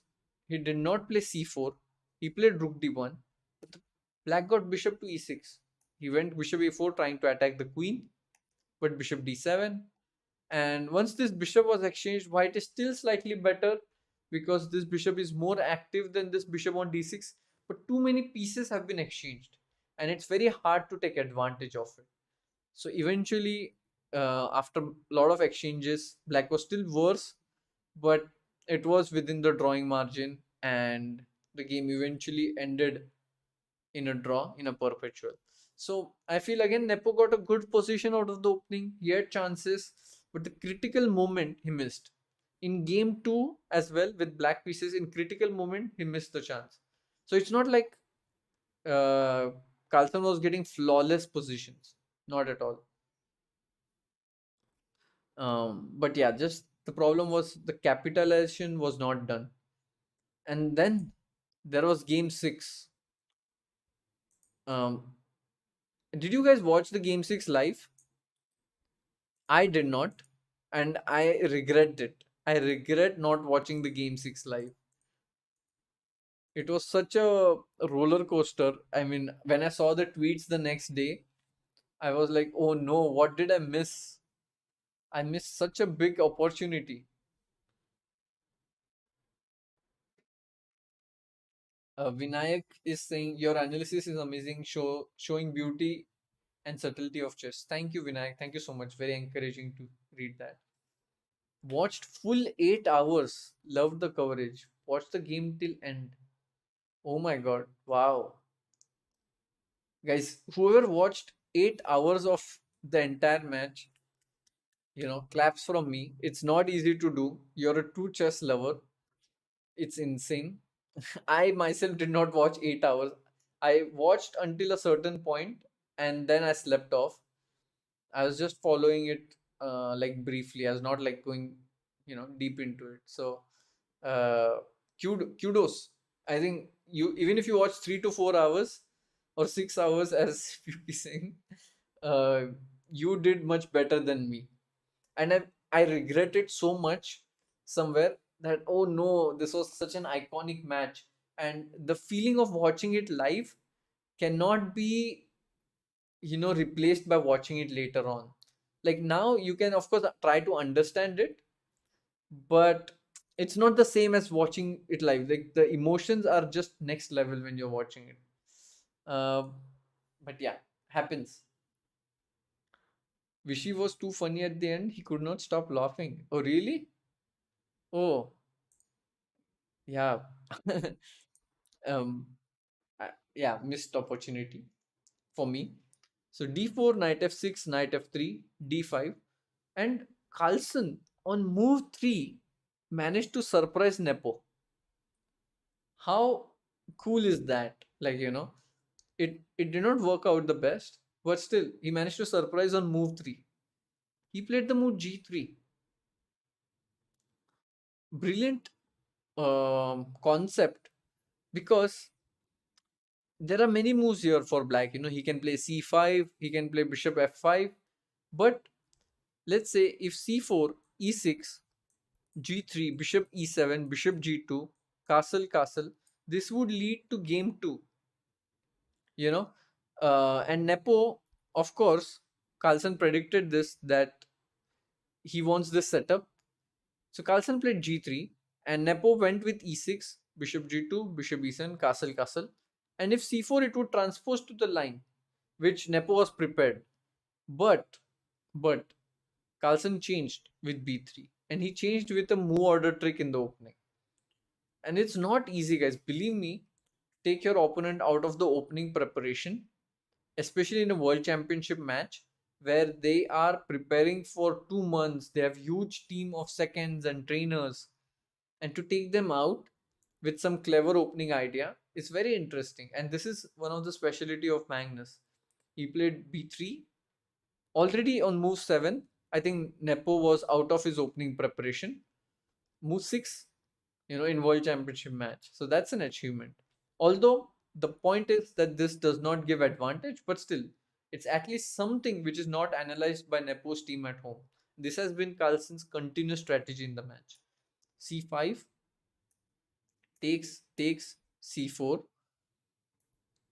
takes on c4, and here he played queen to c2.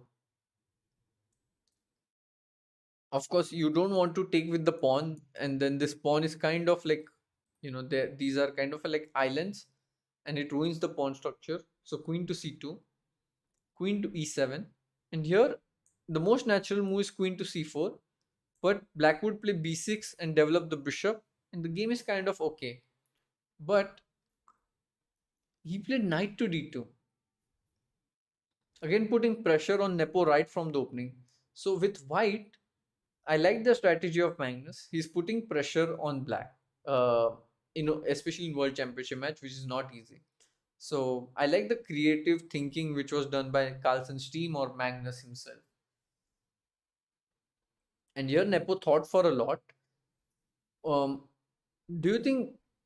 The point is, if you take on b3, you're pawn up, but all these pieces are wide open, and black could, for example, white could, for example, play knight d2, knight comes to c4 and takes on d6, and get again two bishops advantage. The pieces are open, and Nepo does not like to be on the defensive.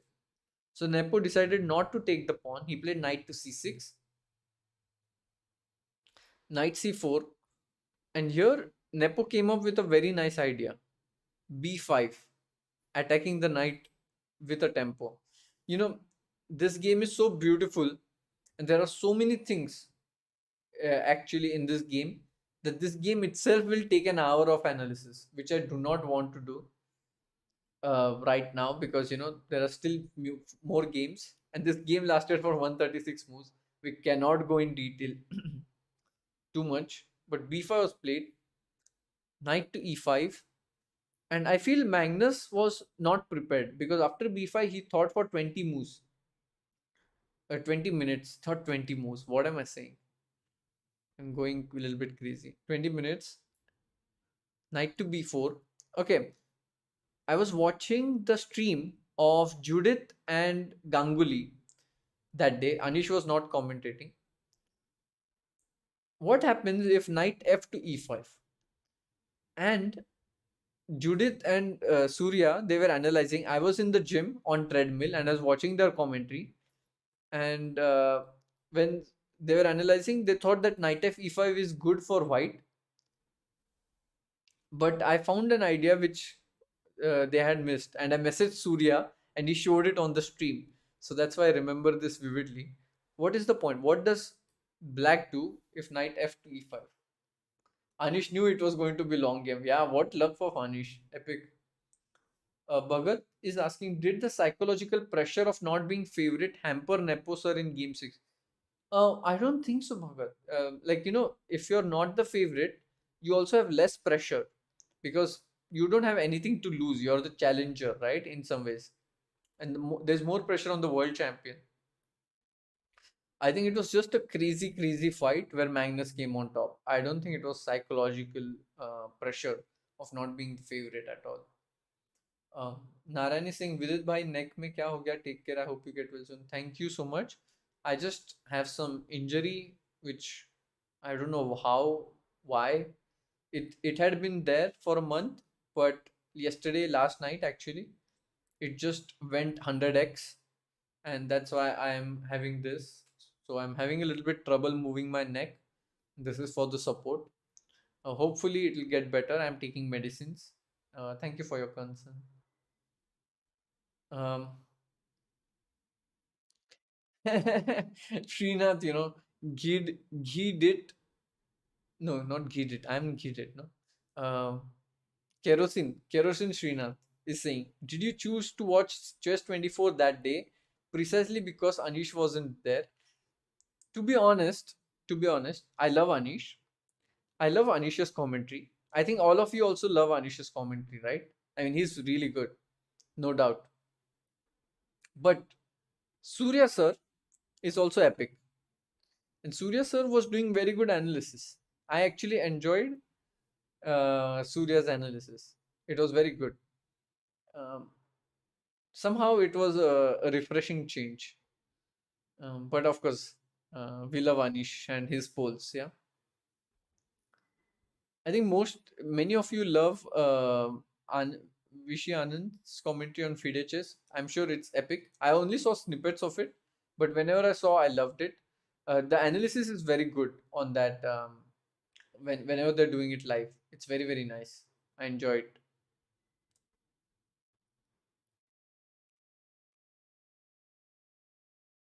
Um. So yeah. So what's wrong with knight f e5? Come on, guys. Why knight c e5 was played, not knight f e5?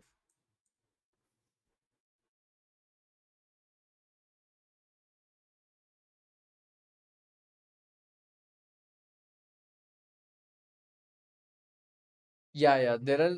I think most of the streams are not using engine, right, for their analysis. Or am I wrong?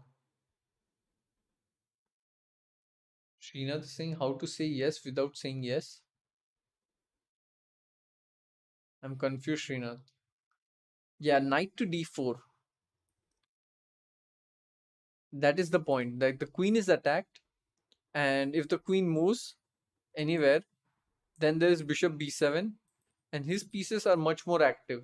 And this move was easy to miss because if you capture, it's very annoying. The rook is attacked, the knight is coming to c6 and stuff like that.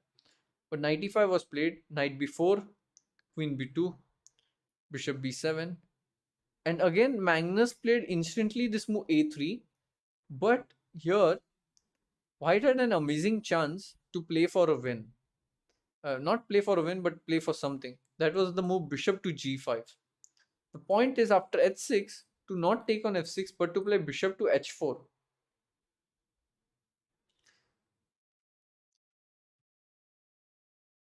And after g5, it looks like, the bishop is gone, but there is a very, very strong intermediate move. I'm not even going to ask you guys because it's very tough. After g5, the intermediate move was a3, attacking the knight. The point is, if knight comes to d5, it blocks the bishop. And then you can capture, and this pin is very annoying. And if you take the bishop on h4, you take the knight, and this pawn structure, the king is wide open, the pawn structure is ruined, and white has good chances. So this was very, very tough to see. I think almost impossible, unless you're told that there is something. But the point is, what happens after knight to g5? Now the lines are epic. How would you play here as black?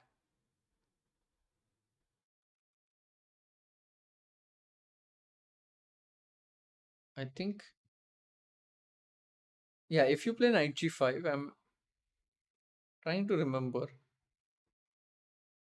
what happens. I myself forgot. So I'm now calculating with you guys. I analyzed this, but I forgot. I think bishop takes g2 has to be played, because if you take the bishop, then the knight is hanging, bishop is hanging, and now we can see the point why blocking this knight was important, because black can get out of the pin with a check, and then the knight comes to e4.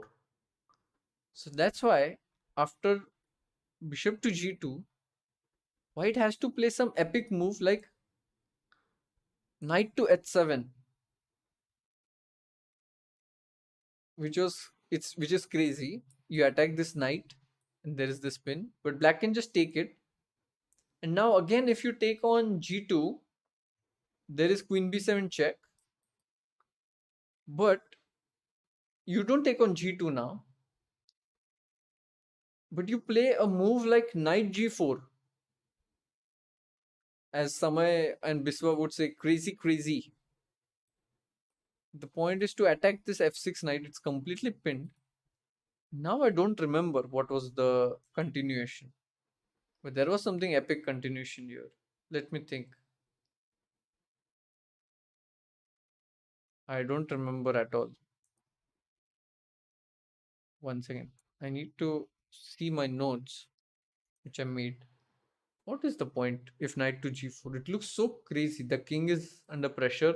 You have given two pieces already. Kind of embarrassing that I don't remember. But the position is such that it's very, very hard. Uh, one second.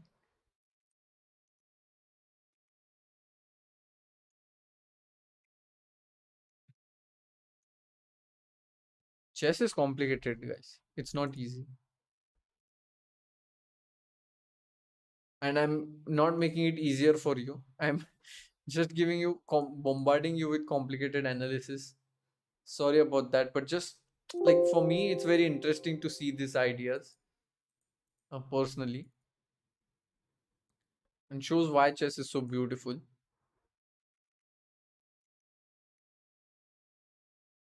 So here the move is knight b to d5, defending this knight on f6. If you take bishop takes f6, I think you can just move the queen to b7 and protect this bishop on b7. But after knight to d5, there is a move queen to c1, attacking on h6.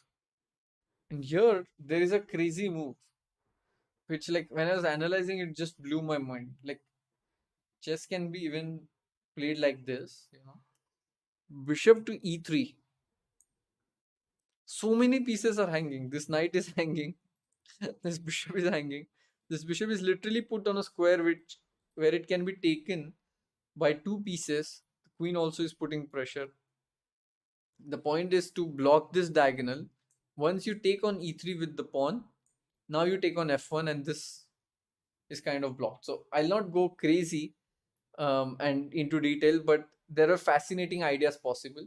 But it's, I think, impossible to go through this during the game.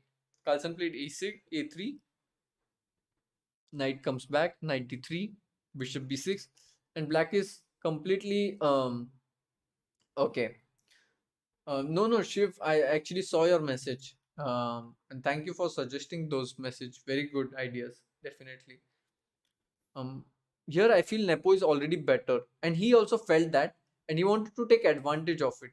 When he's better, he wants to capitalize on that. Bishop came to g5, rook d8, rook takes. If he wanted a draw, oh, where did the board go? Oops, oops. 1 second. I just clicked something on my mouse and the board disappeared.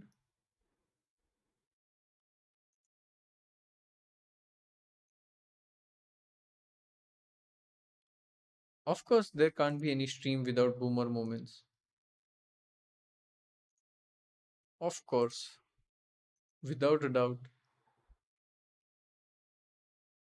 So if you wanted a draw, um, Nepo would have played queen takes f6, but he wanted to, play for a win. So he decided to keep the queen, rook c1.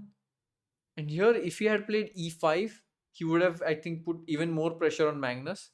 But he played knight d4, which also looks quite good. Now the queen comes to e4 square, very centralized, but the position is roughly balanced. Queen c2, a5, rook d1, king g7, just improving their pieces, rook d2.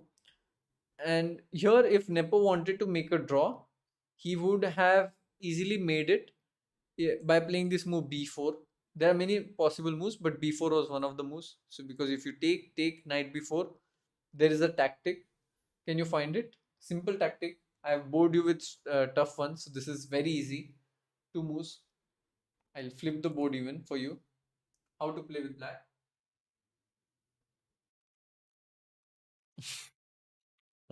Dosa batter. I've never ignored your messages of GF reveal.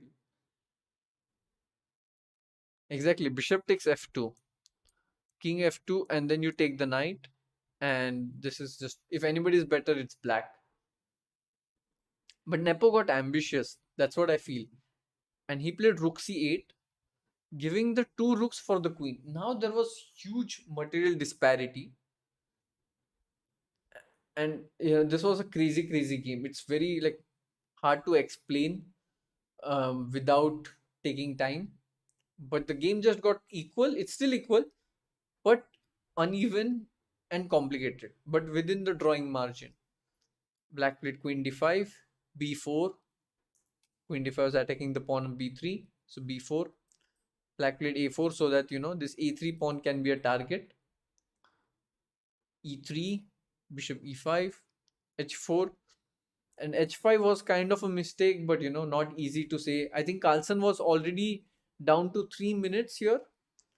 Yeah, he was down to 3 minutes, and I don't think they have increment. So it was very important. Yeah, I flipped the board. I'm reading your messages. So Carlsen was down to 3 minutes, and they don't have increment. So he had to like really play fast. He played king h2, bishop b2, and here strange things started to happen. In time pressure, nobody's immune um, to this. Bishop b2, the point is, of course, you cannot take with the knight because the rook is hanging. And if you take with the rook, the knight is hanging. So that does not work. But I feel if you take this rook a2, queen b3, rook c2, it's a draw. Because the rooks support each other, the queen can't do much. And for example, let's say this would have been a logical end, but I don't know. I think Carlsen was playing for a win. He sensed it that there is something. Rook c5, queen d6, but here he made a big mistake. He played rook d1, and here he had a great chance, which is impossible to find even if you give lot of time. Like even if you take half hour, it's impossible to find. I'll show you the line. The line is to play rook c2. The idea is to defend this rook, bishop a3, and now knight to f4. Queen is attacked. Let's see you take the pawn on b4. You play rook to d7, pinning the king. Like you give away two pawns, allow him everything. e5, knight h5, king g6, and it looks like the knight on h5 is trapped, but this is exactly the point of the system that you play rook c6.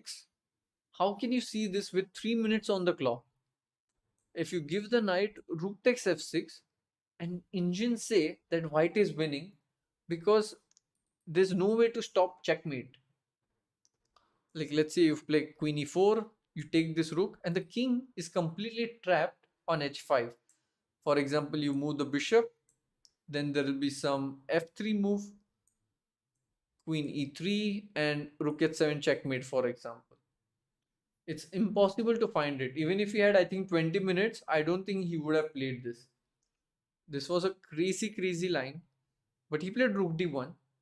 But I'm not sure why Nepo did not uh, play, for example, bishop a3, rook b5, queen d7. Good move, attacking the rook. Rook moves. And what is the most obvious move here with black? Can you tell me? Most obvious move.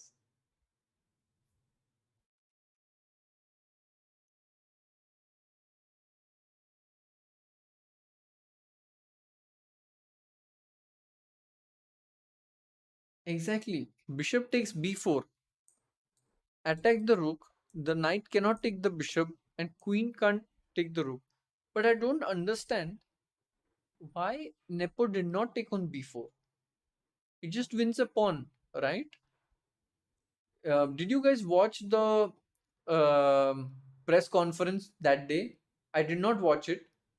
Did Nepo answer this? I would love to know. Please let me know why he did not take on b4 here. Because as a chess player, I'm very curious what he missed. And he had a chance again after e5, rook c2. Again, he can take the pawn on b4. Why he did not take it? Because you cannot take the bishop. Rook is hanging, and black would be playing for a win. Let's say the rook moves somewhere, bishop goes back, a3, and the bishop is protecting the pawn. He had only 4 seconds. Really? No, he did not have 4 seconds. Are you sure? Nepo had 4 seconds. I don't believe that. Just let me open the website. Did Nepo really have 4 seconds here? Game 6, right?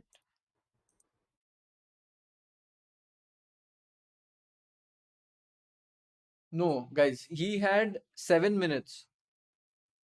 He had 7 minutes in this position.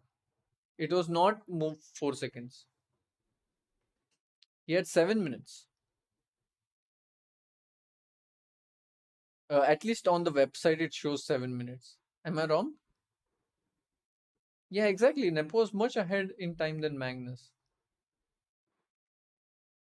Okay. Maybe because Magnus was in time pressure, he wanted to play fast. I don't know. It's very surprising, and it's a very elementary tactic. So I'm very curious to know why he did not take this pawn. Very, very surprising. He played queen d5 in the game, and now the rook protects this c2, and it's now the chance is gone. Again, white is in the driving seat. Queen b3, rook b2, e4, knight c5, queen b4, and it was the 40th move, so we cannot say anything. We cannot complain. But here there was a great chance for white. Okay, do you know what chance did white miss? Meanwhile, I just read the super chat. Nikun says hi with it. Can you say hi and some only Nashik thing to my wife? I'm watching the stream and she's just watching it. She's from Nashik and we got married 2 weeks ago. First of all, Nikunj and your wife, congratulations on the wedding. Um, and after 2 weeks of your marriage, you're watching my chess stream. I don't know why, but thank you for doing that. I hope Nikunj took you out to some nice place for a vacation after marriage. Um, but if he's showing you my stream, my apologies. But I do not take blame. I have not forced him. And it's just some Nashik thing. I guess you have to eat Nasik ki misal. Um, uh, and what else? You have to go to Sula. But whatever you do, you can do all these things, but not watch my stream after marriage. That does not make any sense. Uh, I but just congratulations and please go on a vacation. You should be enjoying this time. Um, yeah, exactly. Like, why would anybody watch my stream? Doesn't make sense. Who needs honeymoon when you have a chess stream? Guys, मैं kerosene नहीं लगा रहा हूँ. मैं just बोल रहा हूँ कि even I don't watch my own stream. So, but by the way, Nasik is beautiful. If anybody is coming to Nasik, you should watch. You should eat misal. That's amazing. It's original Nasik ki misal. You can go to Sula because it's like the wine capital, and the street food is great. Pani puri, for example, is amazing. और क्या है नासिक में? नासिक में और क्या क्या है? The internet is fantastic in Nasik, I must say. I should make a Nasik vlog, you know. I'll make a Nasik vlog and show you what all is there in Nasik someday. Someday.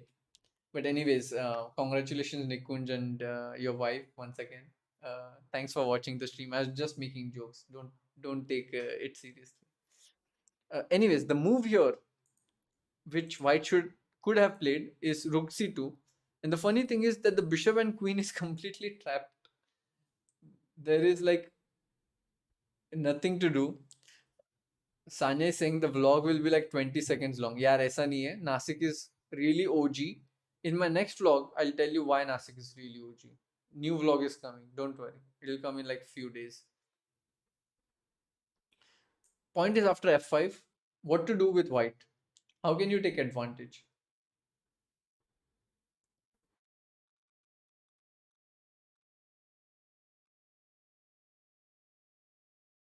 I think Carlsen, Kasparov, Vichy, Fischer, Karpov are the top five chess players of all time. What are your thoughts on this?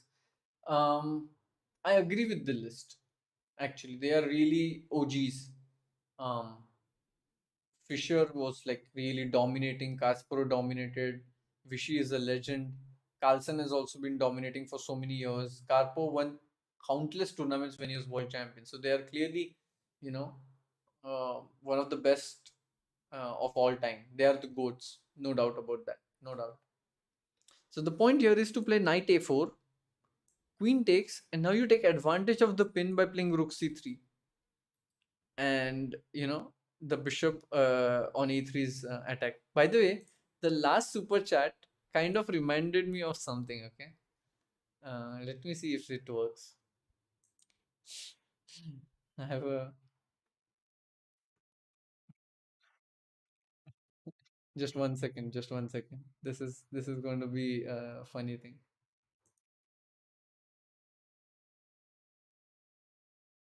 Okay, let me see if it works. Okay. So, Nikunj and your wife, this is for you. Before we continue with the game analysis, please hear the words of Aruna. Chess tournament, you know that, right? No, You should never do that to your wife with it when you get married.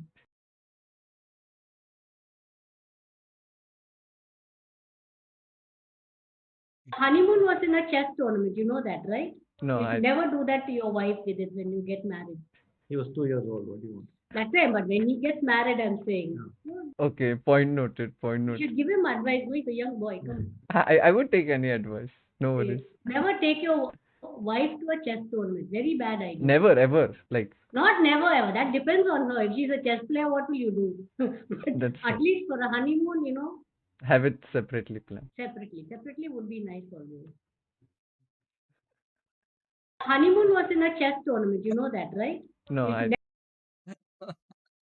should just showing the OGs, the advice of OGs. And Nikunj, I hope you really are not regretting the super chat. But if you want more such awesome content, follow me on Instagram, guys. AD did not follow the advice. Indeed. But yeah, that was epic when Aruna did that, and The expression of Anand at the end was so hilarious. It's one of the most popular videos on my Instagram. Anyways, guys, coming back to chess, marriage and all तो होता रहेगा, but world championship का आप analysis करते हैं. So, anyways, the point was that this game went on for a while. Carlsen was better, and I think the next part of the game, Carlsen played excellently. Like, objectively, Nepo had some chances. The momentum kept shifting. Here, for example, Nepo could have just waited, but he played Queen e4, trying to force the game. And here, Carlsen is the only one who can play for a win. And eventually, after long moves, I think there are many videos on internet where you can find. One thing which Carlsen did well was that he kept playing moves, kept adding pressure, and this is just move 60, and the game went until move 136.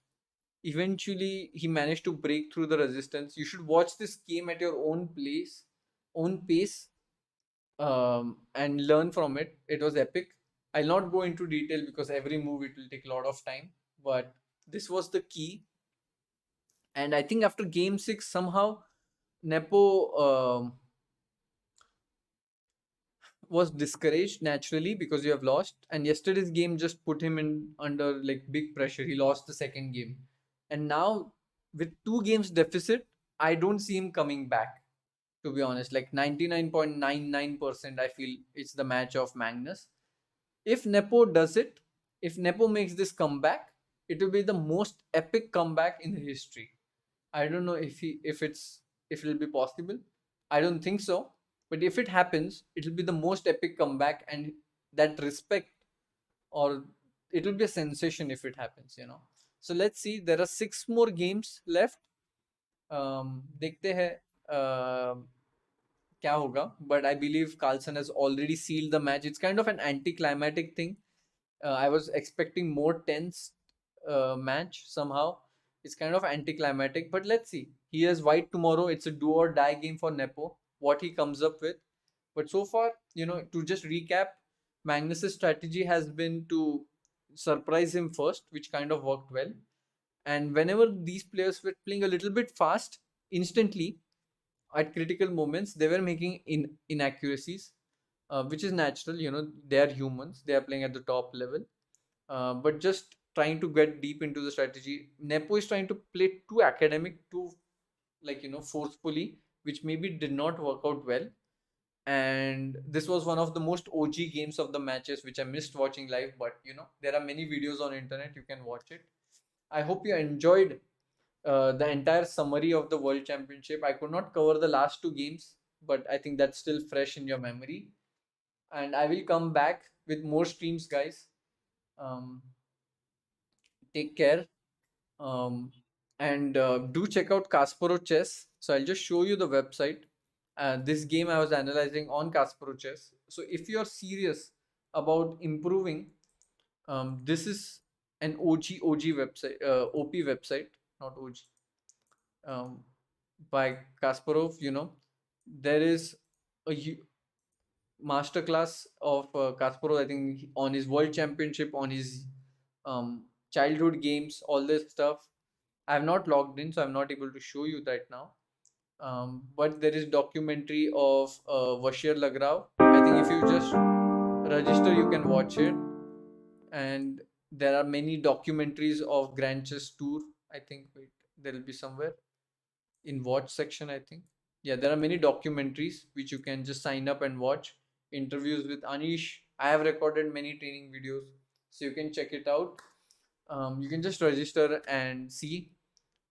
And also you can play with many people in the live game section.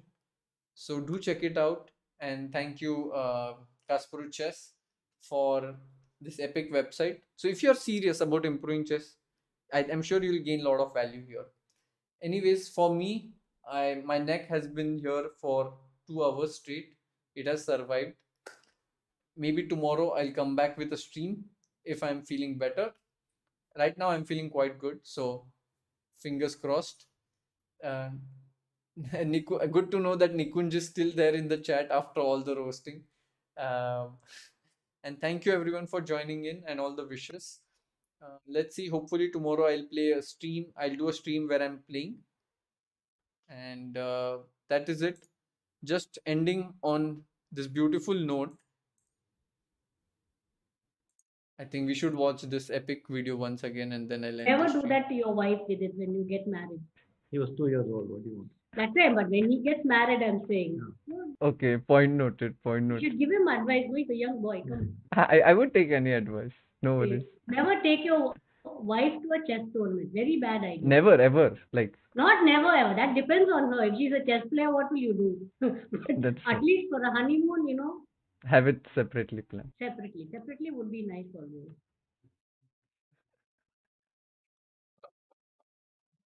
Okay. That's about it on this super words of wisdom. Bye bye. Take care. See you tomorrow. Ciao.